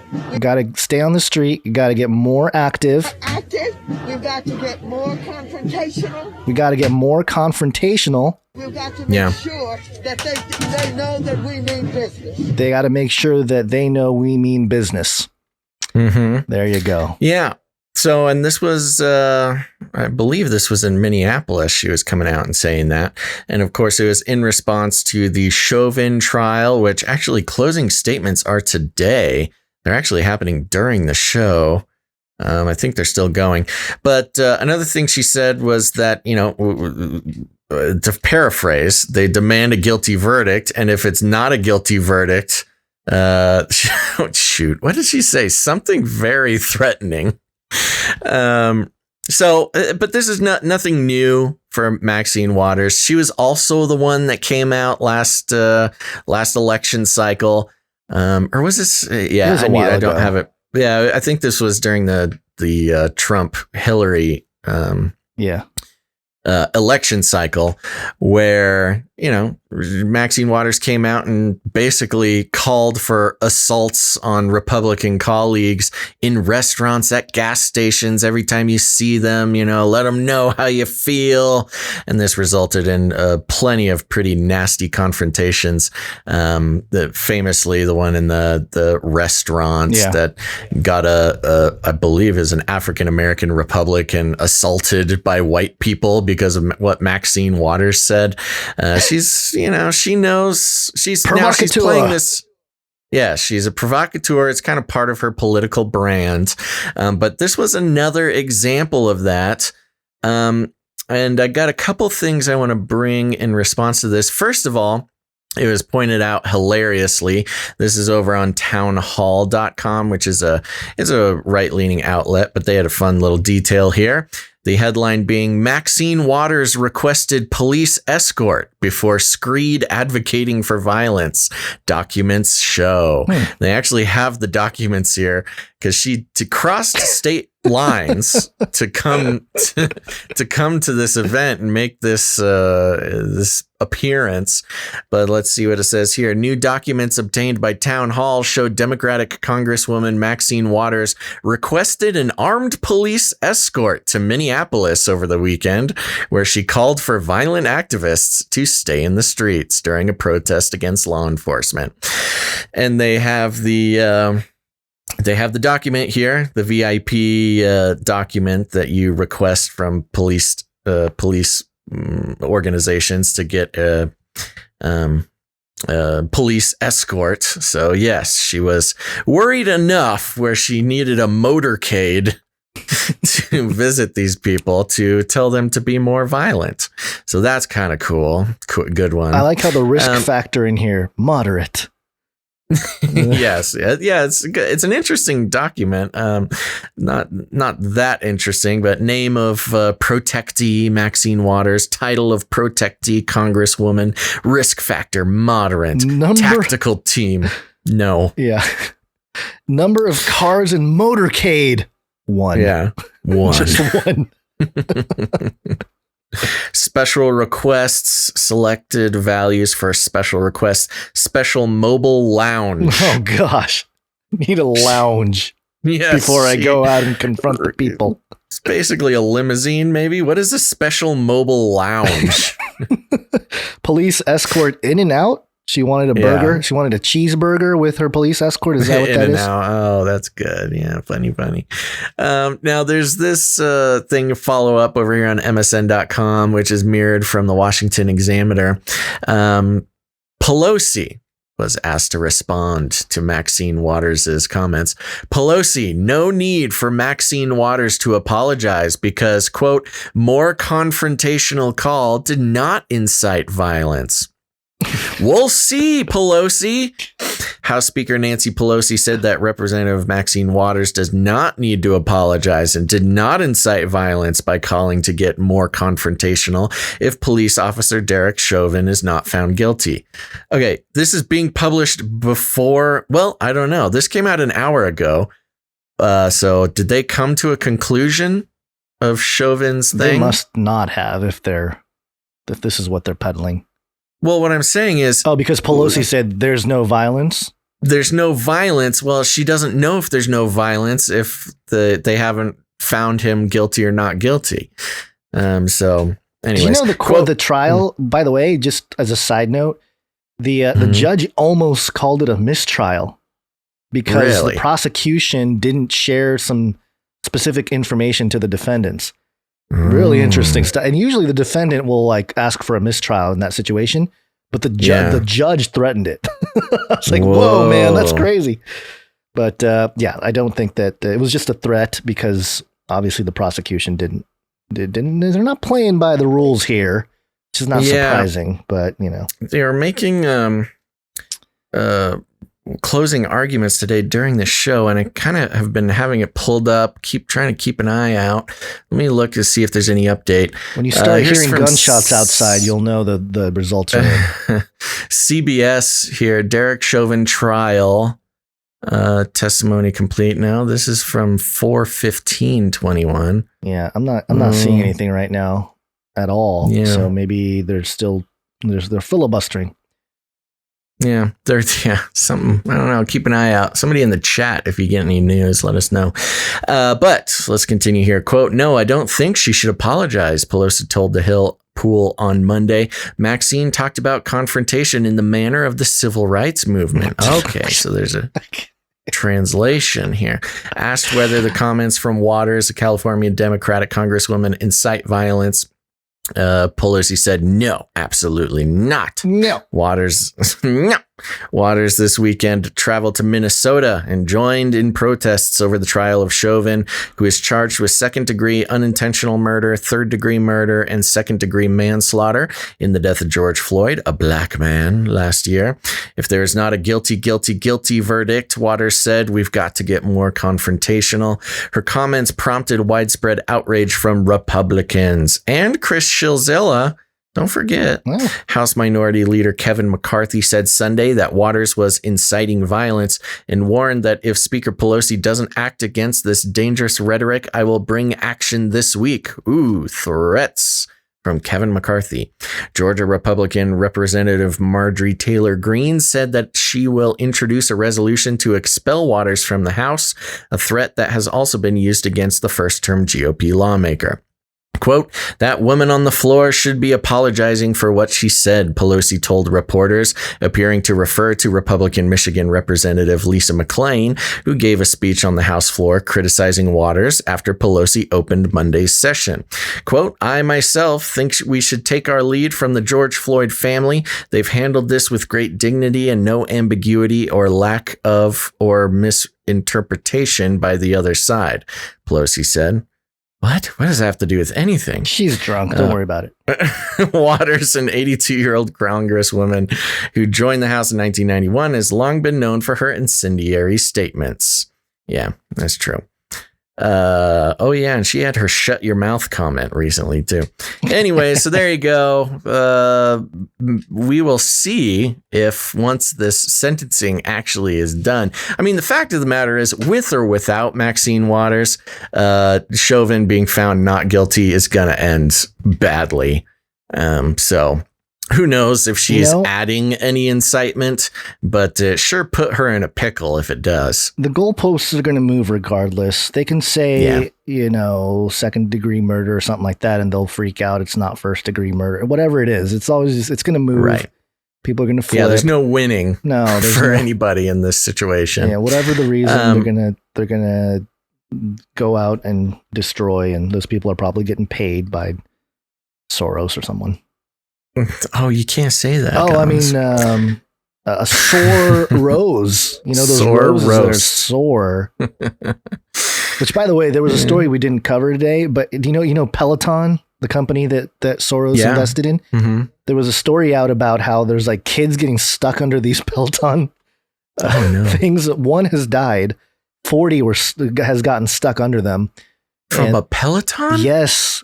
It's because there's a big spinning wheel and a kid sticks their foot in it and there's like video footage of a kid getting stuck under it, and it's pretty disturbing. That's horrible. Yeah, it's horrible. I don't want to watch that. Yeah, I know. That's why I didn't include it. But that's out there. And Peloton kills. Peloton kills. Okay, so there you go. That's your Maxine Waters update. This one, we did have a Russia story real quick here. Russia.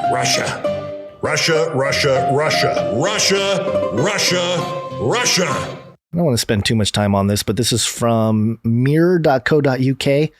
Author killed by man who, quote, thought he was spy working with Putin to spread COVID. What? Yeah. The propaganda works, folks. Yeah. A children's author was shot and beaten to death by a neighbor who thought the victim was a spy working for Russian President Vladimir Putin to spread COVID-19, an inquest has heard. Alex Sartain, who had mental health issues, used a homemade double-barreled shotgun to shoot James Nash, 42, in the front garden of his home in Upper Enham near Andover, Hampshire, on August 5th, 2020. Oh, so it happened a while ago. This is in England? I think so, yeah. There's mirror.co.uk. That's why he had to hand make a shotgun. Yeah. Sartain, 34, then repeatedly stamped on the head of the parish councillor, causing him fatal head injuries, the Winchester inquest was told. The shotgun didn't do him. It was the kicking of the head. Well, anyway, it doesn't matter. Mr. Sartain himself died later that day when he crashed his motorcycle while being pursued by police. An inquest into his death will be held on Wednesday. Mr. Nash died 3 days later at Southampton General Hospital. And we don't have to get into the more details of the story, but I wanted to include this because, we don't hear too much of the consequences of a lot of the propaganda that's out there. And look at this breaking news: Livermore machete attack. Man in 20s has hand chopped off during horrendous assault.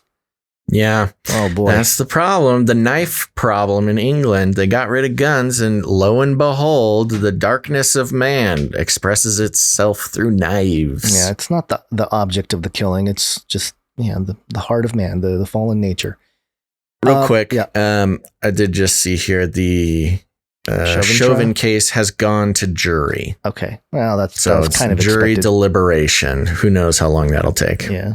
It's I don't know. It could take a while, It's free food for those juries. Yeah, it's free food and $35 a day. Free housing.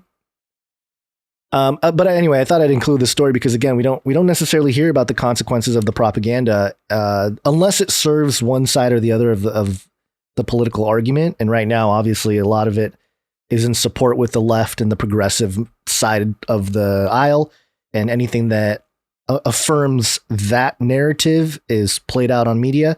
But if it's the other side, if it's like, they took the Russian propaganda a little too seriously, we don't hear about it too much. But this is, again, in England, so I guess it's not directly pertaining to the US, but I thought I'd include it just to mention. And it's another Russia story, so I got to play the Russia jingle, which, Russian propaganda is Russian propaganda. Yeah, indirectly involved in this. You want to mention or just briefly go over this DeSantis thing here? Yeah, DeSantis is really doing it up over there in Florida. Are you even woke?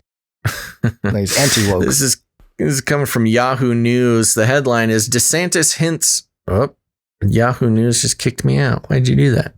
DeSantis hints at political consequences for companies that genuflect to wokeness, which is just a great way to put that. Florida Governor Ron DeSantis warned corporations against trying to genuflect to wokeness in comments on Fox News' Sunday Morning Futures.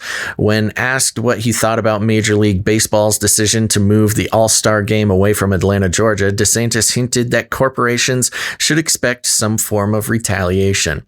MLB moved the All-Star game to Denver, Colorado in protest of Georgia's recently passed elections law that mandates photo identification from all voters, bans political groups from handing out food and water.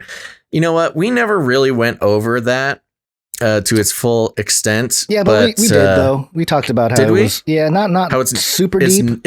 It doesn't say that you can't hand out food and water. It bans what is it called? Shoot. It's a very specific term. It's not politicking or whatever. Basically, it bans political groups from handing out food and water at polling stations. No, it bans political groups from giving out anything because, yes, if you're a political group, no. If you're a political group giving out gifts in line to polls, that's illegal, and most states have laws against that. But anyways, and enacts various other measures. Quote, I guess they have the right to do what they want, but if you're going to stick your beak into issues that don't directly concern you, then I think elected officials are then going to stick their beak into issues that may not concern them. Ducks DeSantis confirmed. What? He's talking about beaks. They're all beaks.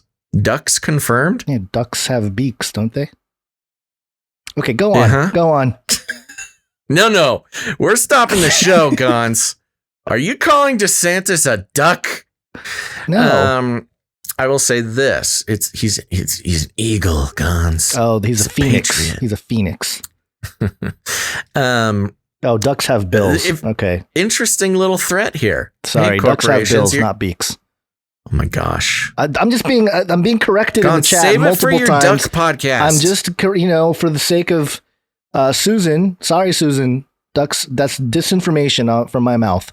Medical disinformation they have bills. about ducks. Yes, I'm sorry. Okay, let's get back on track here. Okay. DeSantis, very interesting threat with DeSantis talking to corporations. Hey, corporations, if you get into politics, politicians are going to get into corporations, which is kind of funny. Quote, what about all the other jurisdictions that you're in that have, quote, more restrictive laws? DeSantis added, quote, what about the fact that you're doing business with the Communist Party of China? The fact that you've done business with the Castro regime in Cuba? DeSantis warned that corporate America, by trying to genuflect to this wokeness, they're going to tie themselves in knots trying to please the extreme left. The Georgia voting law was passed in the wake of President Trump's claims that Democrats stole the election via widespread voter fraud.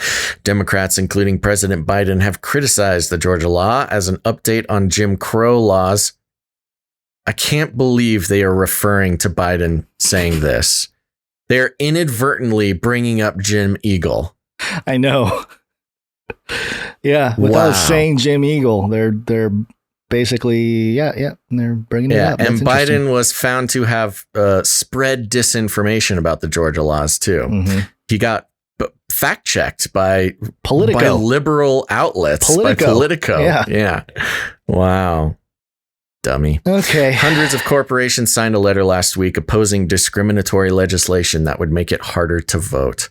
Harder to vote. Yes. Okay. Having an ID makes it harder to vote. Yeah. Makes it harder for ducks to wander into a polling station. No, because no beaks. They don't have beaks. They have bills. Oh my gosh. So there you go. DeSantis continuing to stand his ground on a lot of this stuff. Had you ever once paid attention to the governor of Florida until DeSantis came around? Nope. He's probably looking for a ticket to the White House, or trying to anyway, with the Republican. Well, there's certainly a lot of chatter about that. Yeah.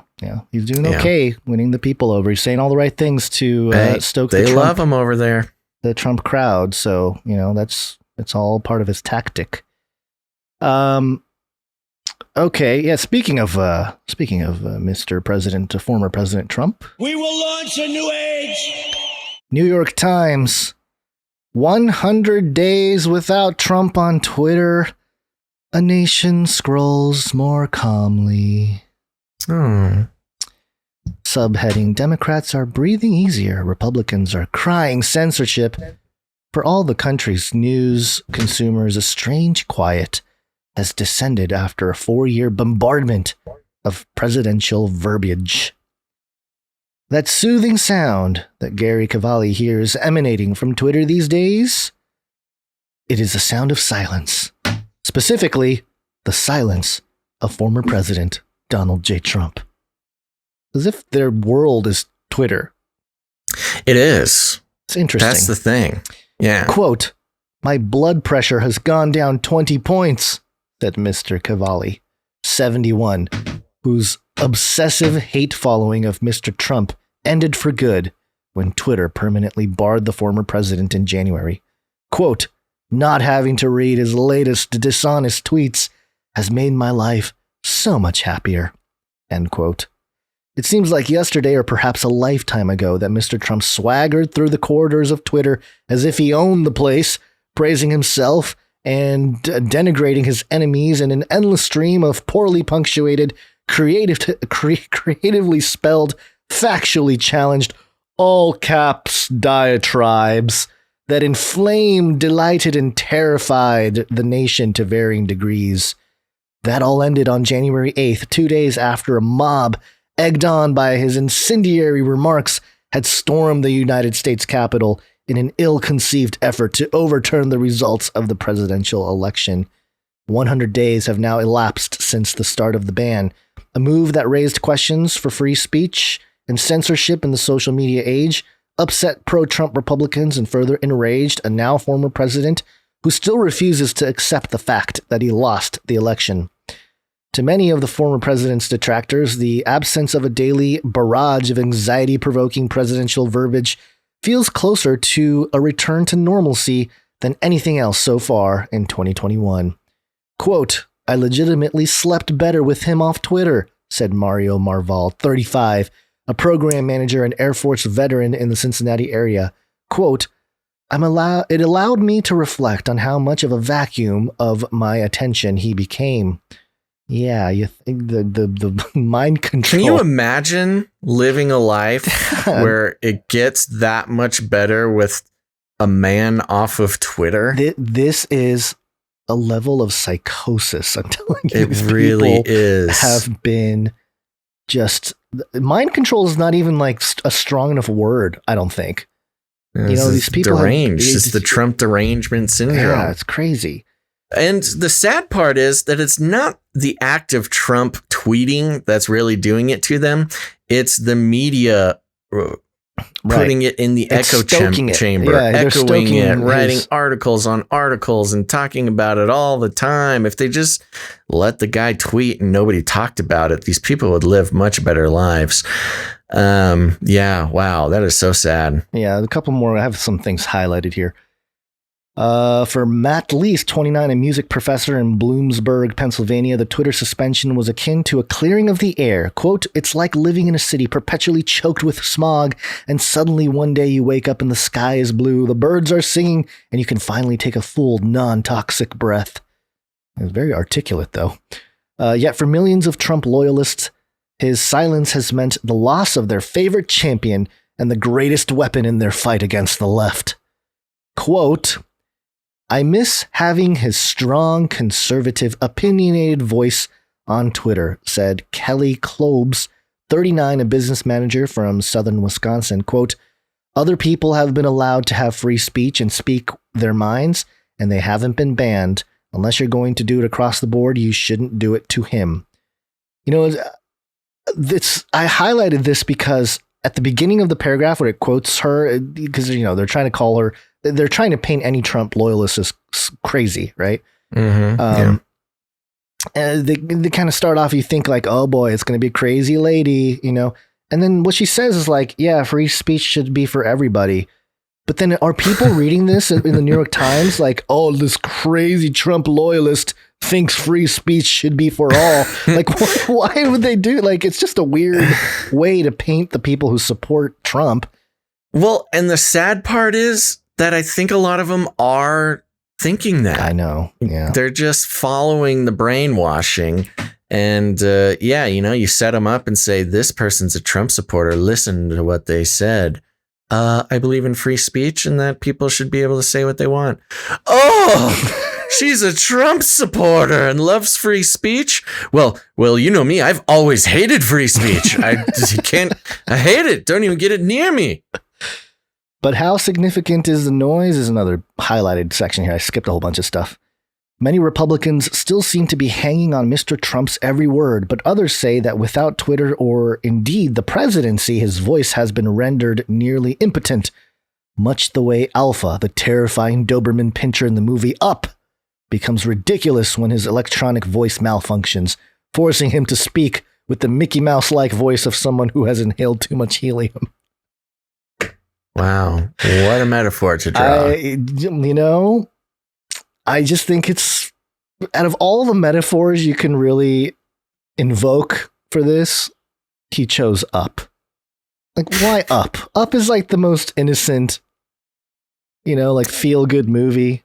Yeah, that's exactly why they choose it, because it's a favorite. When you're so upset by Trump, you go watch Up. You got to watch your Pixar, Disney mind control films. The article ends here. Joe Walsh, a former Trump-supporting Republican congressman who is now an anti-Trump talk radio host, said that even some people who hate the former president are suffering from a kind of withdrawal. Their lives emptier now that Mr. Trump is no longer around to serve as a villainous foil for their grievances. We've been saying this. Quote, I completely get that it's cool and hip to say, I'm going to ignore the former guy. There's a lot of performance art around that. Yeah, no kidding. Yeah. But a lot of people miss being able to go after him or talk about him every day, he said. Quote, we're all so tribal and we want to pick our tribes, and Trump made that dividing line really easy. Where do you stand on Biden's infrastructure plan? That's a little more nuanced. I like how Biden's topics are more nuanced than Trump's. I mean, yes, he's right that Trump made everything more divisive in a way. But I wouldn't necessarily call Biden's anything nuanced. It's like a way to, highlight the anti-Trump. Or just like way too nuanced that he and nobody else actually knows what point he's trying to make. Yeah, nuance to oblivion. But yeah, this is, I just thought it was a fascinating look. They just can't not talk about Trump. And it's funny because that last paragraph is proved by this article itself from the New York Times. We're celebrating 100 days without Twitter. Let's find out how everyone's feeling. You know? It's like they just prove the point of the very thing that the guy says at the end there. They can't live without Trump. And so anyway, it's the irony of it all is what Twitter is real life, man. I guess. Yeah, that was brutal. Yeah. All right, well, let's catch up on some of this gun control stuff, and then I think we are probably running out of time here. Yeah, we might want to speed through some Getting stuff. Late. Open it up. What? What? I was going to open it up. Okay, well, I got a gun control jingle that I made. Oh, cool. Let's hear it. Gun violence is an epidemic. Yeah. Ooh, nice one. Love it. It's an epidemic. You're still the master jingle maker, Gons. Play it again. Hold on. Let me see. Hold on. Stuff's going to play on Yahoo. All right, here it is. Gun violence is an epidemic. Gun violence is an epidemic. And speaking of which, we got a clip of Fauci on gun violence. How can you say that's not a public health issue? Here's the clip from CNN. Before I let you go, I want to ask about another epidemic in the U.S., and that is gun violence. 8 people were shot and killed in a mass shooting in Indianapolis on Thursday night. The U.S. has reported 47 mass shootings in just over a month. You've worked in public health broadly for a long time. Is gun violence in the U.S. a public health emergency? Leading the witness. You know, myself as a public health person, I think you can't run away from that. I mean, when you see people getting killed, I mean, in this last month, it's just been horrifying what's happened. How can you say that's not a public health issue? There you go. Yeah. Did you hear this weird ear scratch thing? I don't know if you noticed it. No. Some body language person can break down. When he was asked this question, he right before he answered, he scratched his left ear. I'm sure I've seen that before. You know what it is he's probably has his in-ear monitor. Somebody's feeding him the answer. You think that's what it is? It's possible. I mean, it's not unheard of in the news. All news people wear those in-ear communicators. Yeah, although he's scratching behind his ear. Maybe it's one of those like cochleal thingies, it's not in your ear directly, but it can. Or it's just a tick, you got somebody suddenly, because he has an extremely long pause after that question. So, he's kind of sitting there hearing some advice from somebody on the other end. And maybe it's just sort of a natural reaction. You reach up and scratch your ear just because it's a weird pause. I don't know. Play it again. All right, here's a question. Oh. For a long time, is gun violence in the U.S. a public health emergency? Myself, 5 Mississippis. Yeah, and you kind of the shuffling you hear there is him reaching up to his ear to scratch it. So I don't know. Yeah. Maybe some body language experts can break that one down. I'm no body language expert. Weird. So well, of course, infamous weapons expert Anthony Fauci has got to speak on whatever it is we believe he's an expert in now. Well, the syringe is technically a violent weapon. Well, what this is it's proving that the COVID storyline is losing steam, so we need to switch over to the gun violence storyline. Got to keep the boogeyman a-rolling. And, they've worked so hard to build Fauci up as an expert over the last year. It would be a shame to not let that sort of idolatry continue. To not put that idolatry to use. You already have him lifted up as Daddy Fauci, the father of the pandemic. Yeah. Everybody pays attention to him, whether you love him or hate him. You pay attention to him. So they're gonna use him for every new narrative or repeating narrative rather, that they want to use to gain attention. That's exactly what this is. It's like the opposite of the Trump thing, where they wanted Trump gone and they can't stop talking about him. But with this, it's like, we don't want him to leave, even though the pandemic's over, so everybody get your vaccines because it'll stop the shootings. That's like almost that what is the connection to wait for. Yeah. And if anybody was going to put out the connection, it would be him. Mm-hmm. Some sort of connect. That's something to look out for, folks, as you go into the coming weeks, as this cycle of gun violence attention continues. Yeah. Watch out for Fauci making some sort of link between getting the vaccine and ending the gun violence. Yeah. Some statistical sociological analysis, which he's not a sociologist, but he'll go ahead and just do that anyway. The data shows.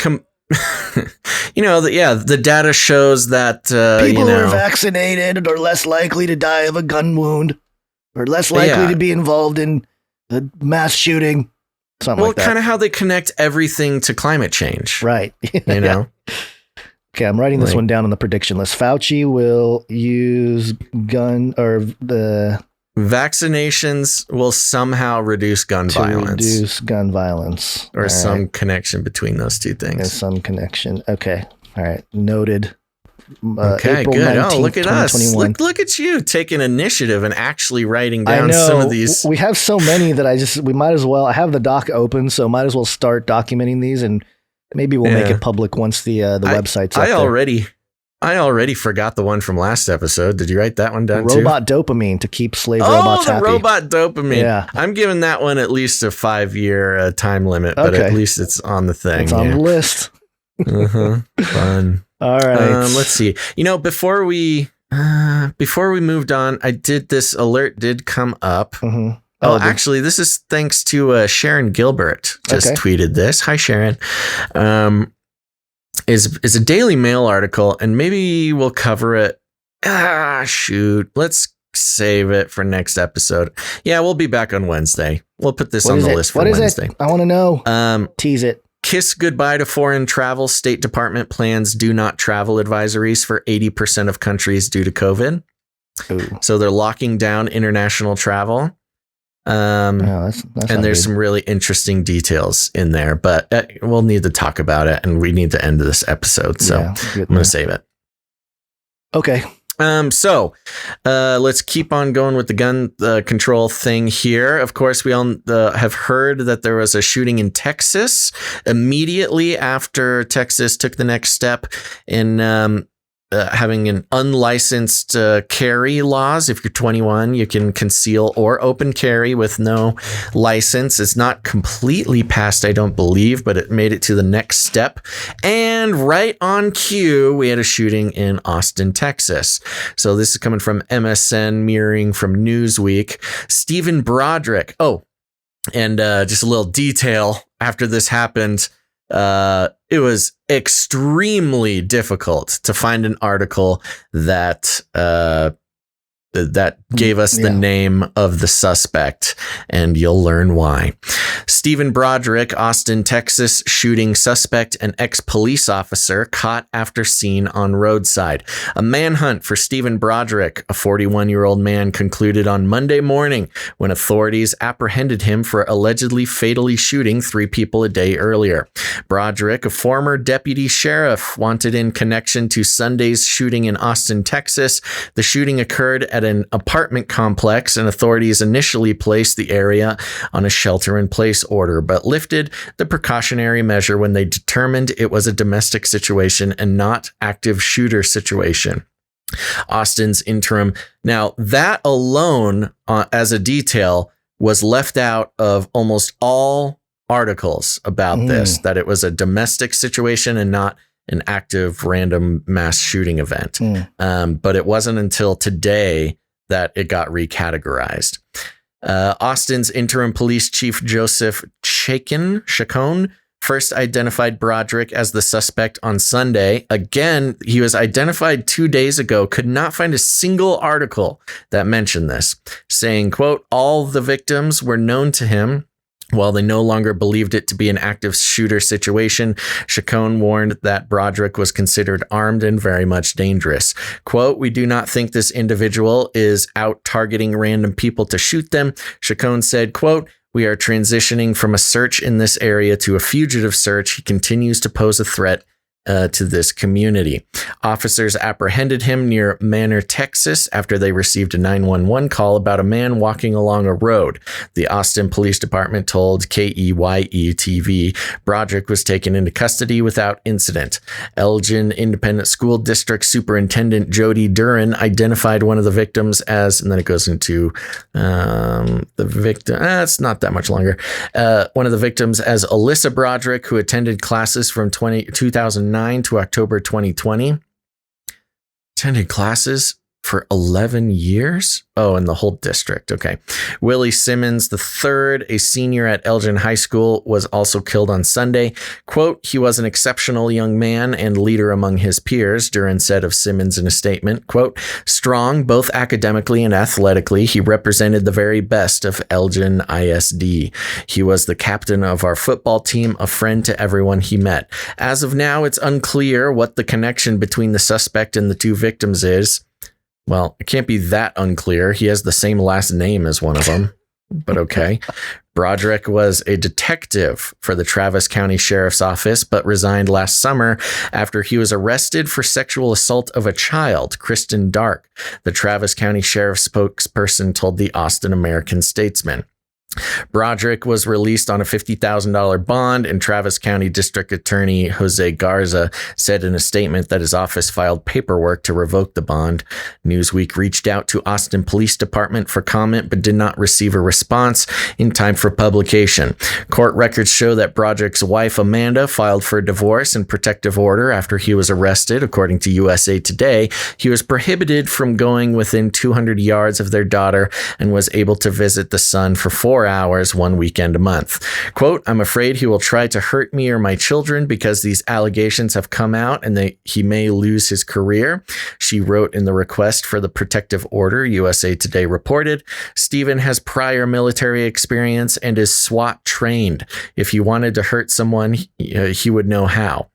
As part of his bail conditions, according to USA Today, Broderick had to surrender his firearms and agree to not obtain any new ones.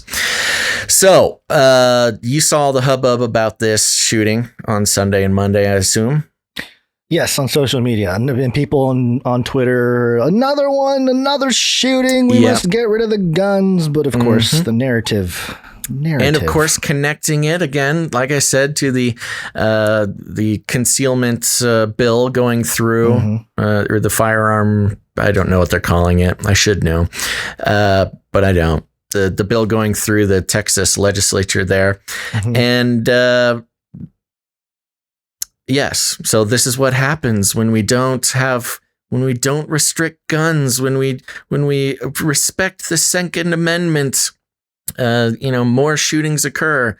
And it reminded me of the thing that kicked off the Asian hate thing, which recently haven't heard a lot about the Asian hate thing, but where, the elderly woman that was assaulted by a black man who had just gotten out of prison for killing his mother in 2014 and was a crazy person. And that, kicked off the social justice movement. Well, in a similar way, we have a former detective, child rapist from the SWAT team, Again, he's a non-white person, as they might say or won't say on the mainstream media, who is obviously in a very distressing situation, and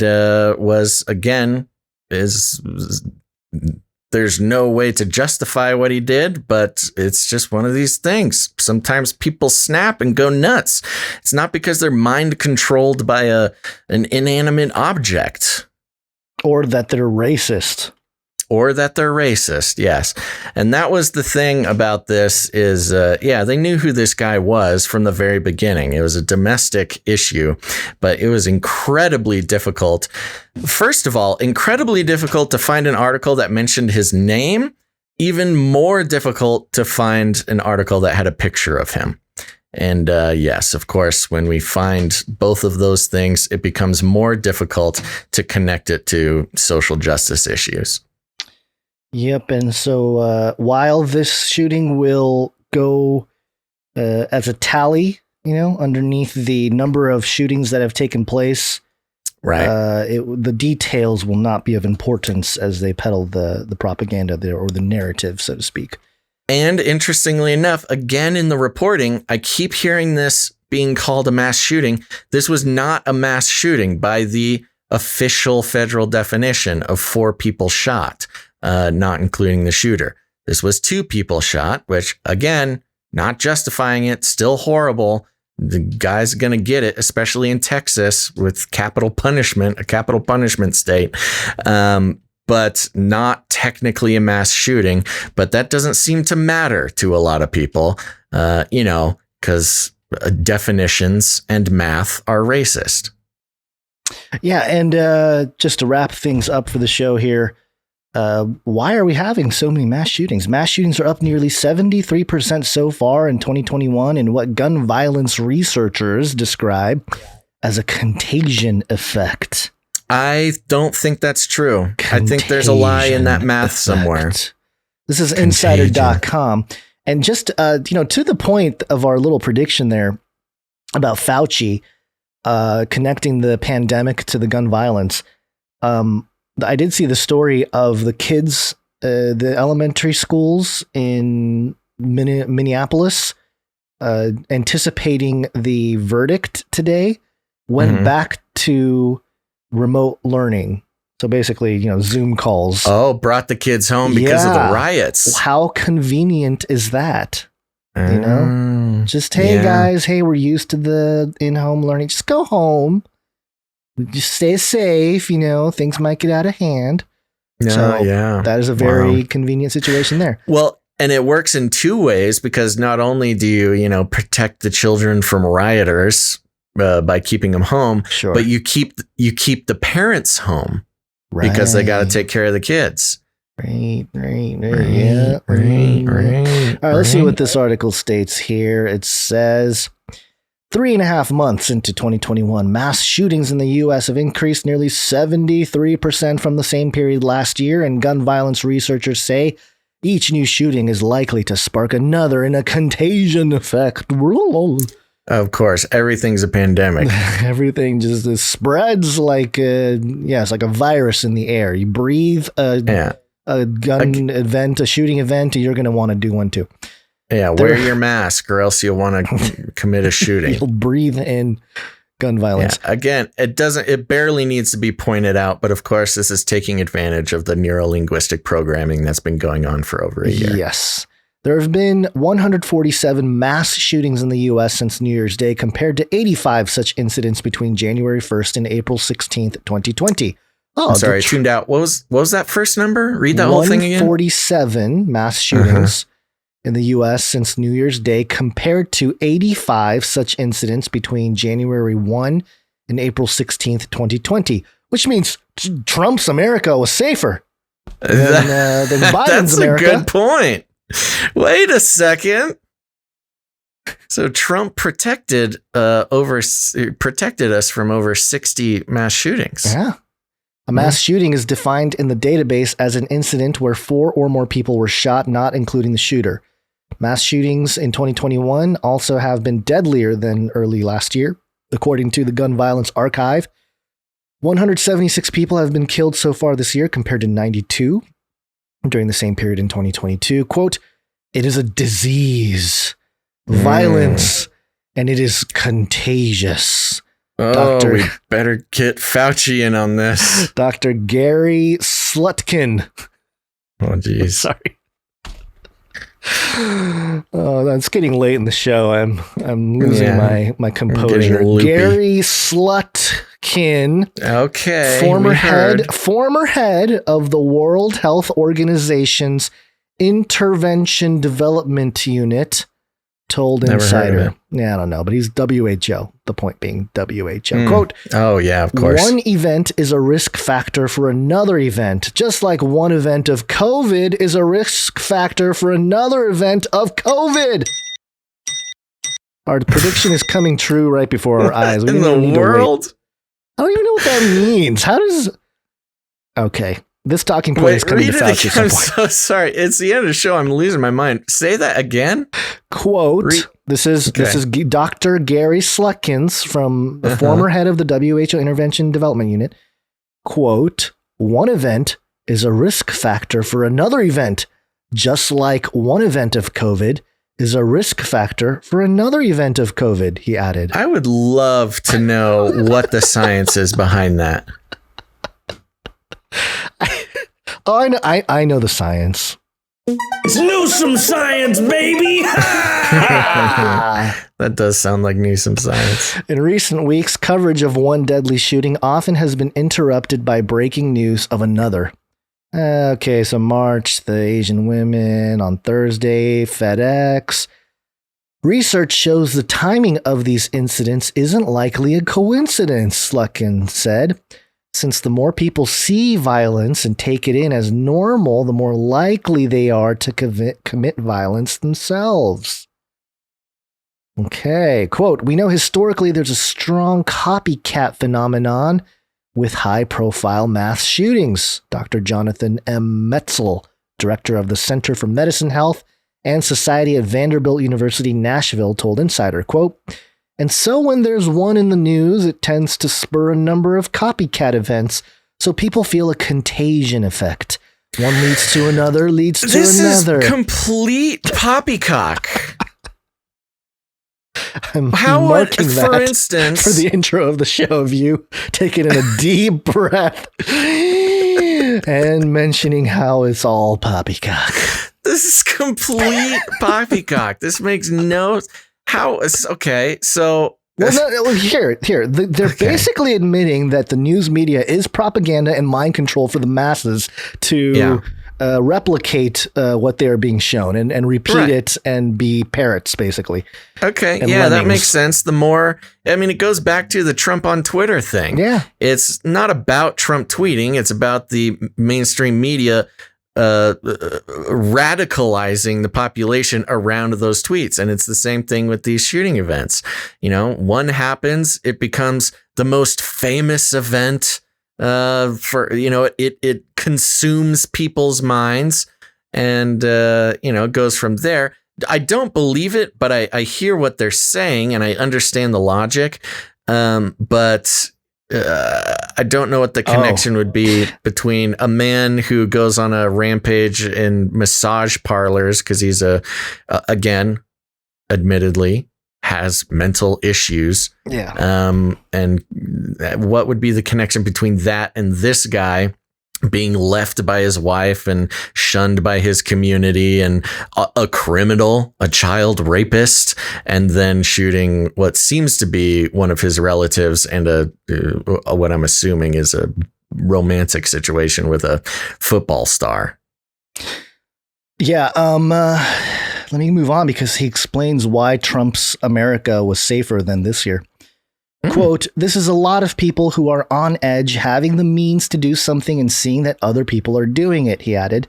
Slutkins told Insider that while rage shooting have been on the rise for decades, the COVID-19 pandemic briefly interrupted the trend in 2020, making the violence of recent weeks even more jarring. Quote, people were not in churches, parking lots, shopping stores. It's a lie. Slutkins it's a straight up lie. Shootings were up 35% in 2020. There was no break in shootings in 2020. Let me finish. And this guy is outright lying to spread his poppycock ideas.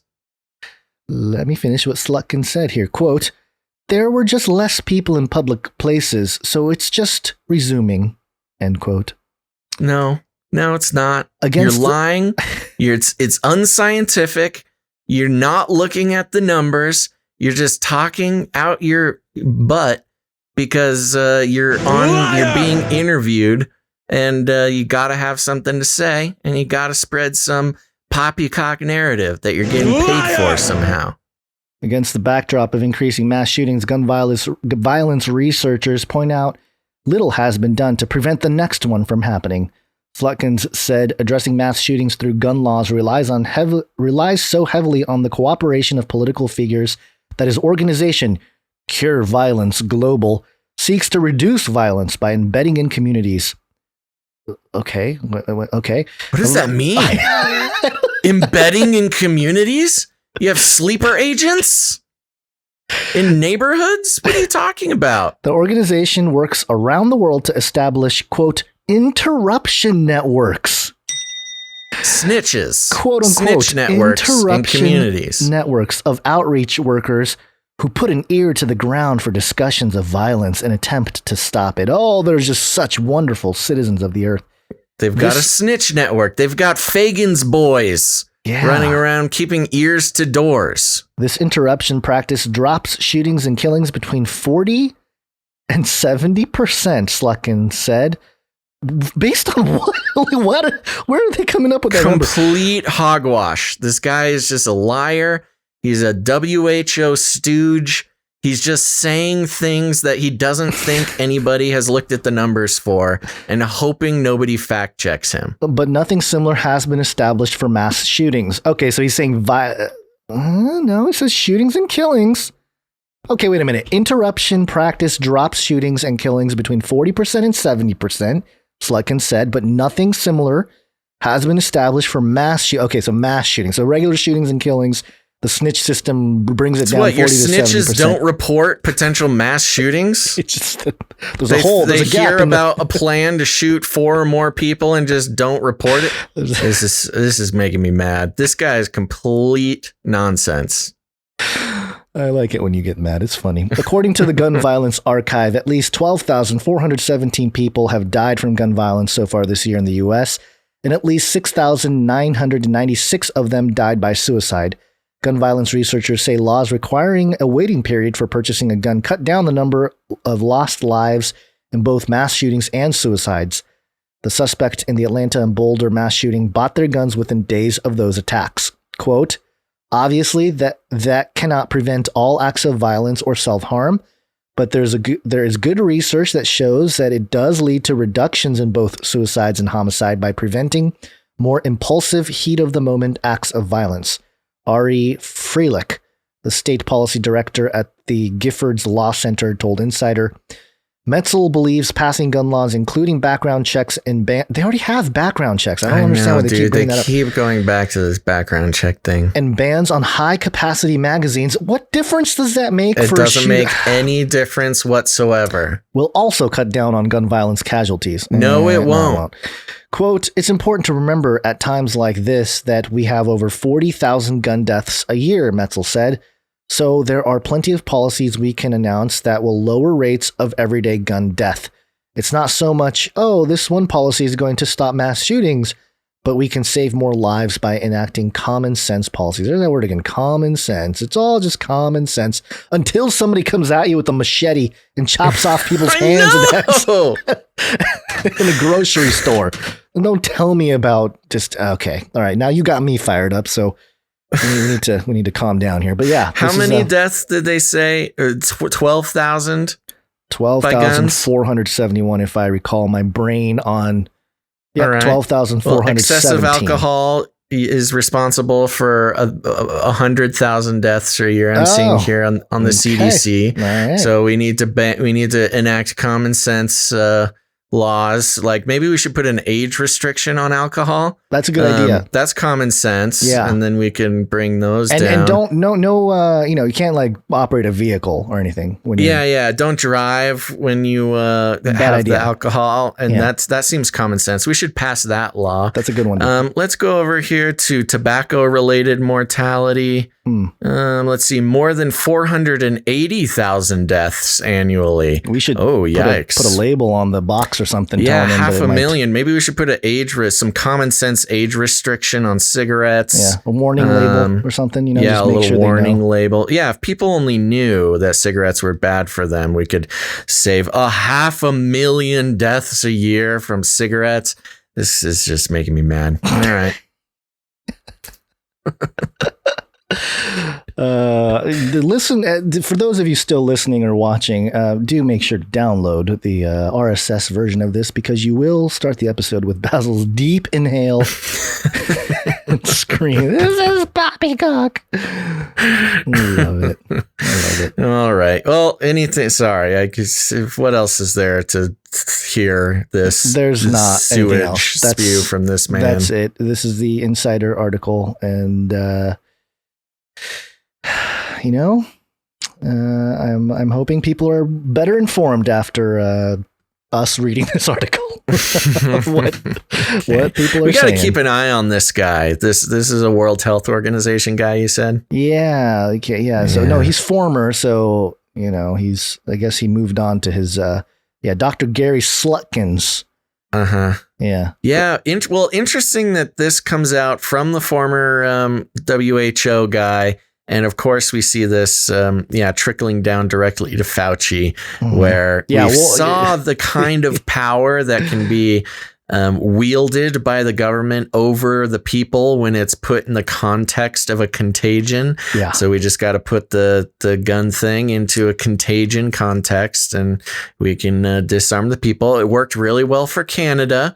Canada got their guns taken away, and their government really respects them now. And same with Australia. So no problems. Yep. And alcohol and cigarettes. Let's think about what we can do to make some things more reasonable as far as those killers go. I'm sure the Dr. Gary Slutkins was given Daddy Fauci's number, and he'll be making a call soon to let him know how to address the situation and stay in the public eye and inform people to protect them from the deadly virus called guns. The gun virus. Well, on that note, Gons, I think it's time. Time to what? End the show? Yes. I'm go. Sweating over here. It's very warm. It's time to be done. So thanks, everybody, for tuning in. We really appreciate that. And remember, we will be back on April 21st. That's on Wednesday. Now, if you are on YouTube, listen to my words. Don't click away. Please listen to me. We do not know when another strike will come. It could be right after this episode. Please do not count on YouTube to catch the show. Go right now. Follow us at twitch.tv/Canary Cry Radio. If you don't like Twitch, that's okay. Head over to DLIVE.tv/Canary Cry Radio. Head over to canarycrynewstalk.com. Click on an episode. Join the mailing list. When you click on an episode, there'll be a mailing list thing to join there. And of course, more than anything, you should need to follow the podcast feed. So pick your favorite podcast wherever you get your podcasts. Search for Canary Cry News Talk and subscribe. I can't keep warning you people. You saw this last week. We can disappear at any moment. So go follow us other places. And if you want to make sure to hear about it, if we do get kicked off of anything, head over to Twitch. Follow me on Twitch, Basil_Rosewater. Of course, Gons at Face Like the Sun, Canary Cry Radio, all those places. You mean Twitter? Don't want to get any more. What? You said Twitch. You mean Twitter? Twitter. Yeah, sorry. Twitter. Yeah, do that on Twitter. That's how you're going to know if you're missing the show or not. Okay, there we go. We said it, but you should follow us in all those places because we'll be back on Wednesday. Can't wait to see you there. And remember, you can become a producer of the show. Nay, you should become a producer of the show. You've heard this episode is a little light. We thank all of our producers so much. It's the only reason the show is able to continue. So make sure to thank a producer today, right there in the chat. You know, give them a call, send them a letter, thank a producer. They're the only reason we're able to keep doing the show. And if you want to make sure that the show keeps going, please consider becoming a producer. You can do that by heading to patreon.com/CCNT, or even better, head on over to canarycryradio.com/support. Oh, yes, that is my cue. canarycryradio.com/support. That's right. Canary Cry Radio over here. canarycryradio.com/support. Go there, become a producer, or else, I don't know, just or else. But there's other ways to produce the show. If financially supporting the show is not in the cards for you, you can create jingles, create art, all of that important stuff. Send that to our email at canarycryradio@gmail.com if you like it easy, or canarycryradio@protonmail.com if you like it private, if you like to keep it a secret. We appreciate all of our artists and all of our musicians for jingles and art today. And I want to thank all of our producers for today as well. This episode of Canary Cry News Talk 326. Big thanks to Joe H., Brandon J., Shield Labs, James, Tristan, Kimberly, Stefan, and Sigra the Beast. Thank you very much for supporting the show. And of course, thank you to all of our artists, musicians, and producers in other capacities. You guys are the best. If you haven't done it yet, just share the show. That's a great way to help out the show. Costs you nothing and is so easy. Share the show out on your social media. Help people find the show. It could be this episode, could be a different episode. Just hit the little share button, post the link on your Twitter, your Facebook, whatever it is. Just helps get the word out, and it's needed more now than ever. Try not to lead people only to the YouTube also. Let them know about the podcast version and everything. Let's see here. Ratings and reviews. Ratings and reviews are also very important. Head over to Apple Podcast. A rating, that's a star thing. Give us 5 stars and a review. Tell people what it's like to experience the wonderful world of Canary Cry. And other than that, just let other humans know around you. We like to call it rattling cages. And if you need any more instructions, here's what you do. You walk right up to them, you grab them by the cage, and then you shake it. The end of the world occurred pretty much as we had predicted. I want to shake things up, stir up some controversy, rattle a few cages. Hey, stop that! You'll never silence me. I'm the last angry man, a crusader for the little guy. Leave the bird alone. Never. Rattle a few cages. Rattle a few cages. The human race will have every opportunity to improve. And if they don't? Ask Noah. That's right. Just ask Noah. All right, folks. Remember, we will be back on Wednesday, April 21st. We'll see you there. Gons, any last words? The calendar is showing that today is the shot heard around the world, the Waco, Texas Davidson complex burning, the anniversary of 1993, and then 95 was the Oklahoma City bombing. Forgot to mention all that. But tomorrow, 420, Hitler's birthday, Doge Day. Don't get too crazy, folks. That's right. Okie dokie, folks. Thanks for tuning in to this episode of Canary Cry News Talk. Make sure to tune in next time. But until then, think outside the cage.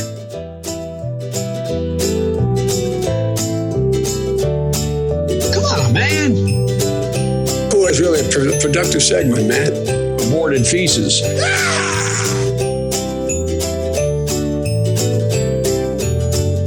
Call it. Everybody loves waffles. Look it up. And melt those babies into candles. We were made by the aliens. Aliens? We were made by the aliens. He's a Satanist. We were made by the aliens. We are indeed fake. Are you even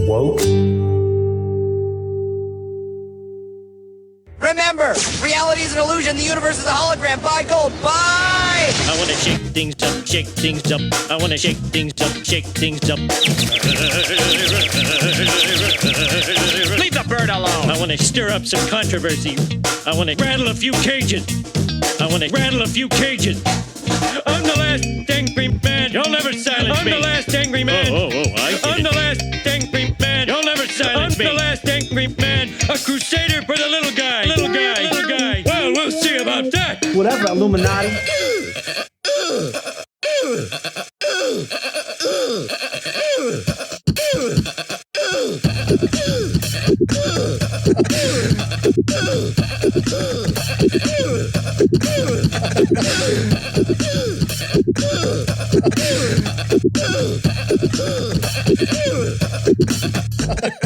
Fun fact, I believe it was another fun fact.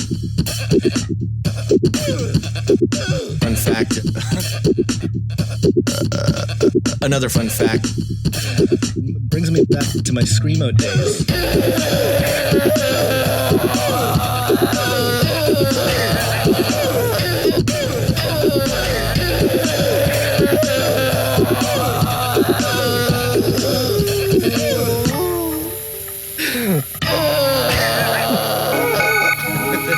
In the future, humans will be confined in a people's zoo. People, I'll keep you safe and warm in my people's zoo.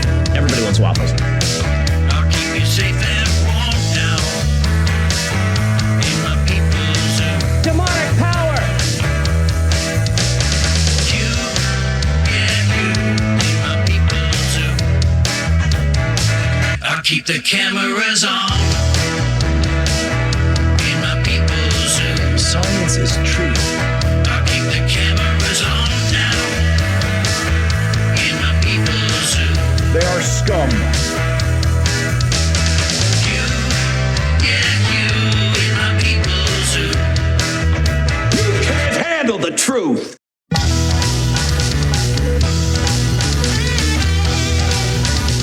Congratulations. Are you even woke?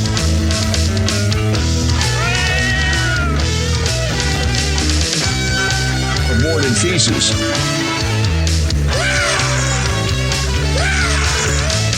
Keep yapping, man.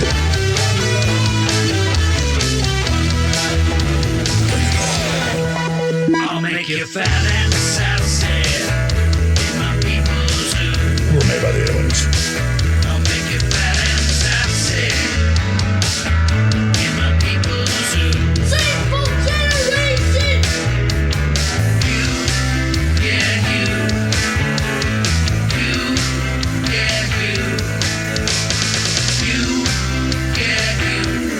People's zoo. I'll keep you warm and safe in my people's zoo. Do not come back, you Nazi psychopaths.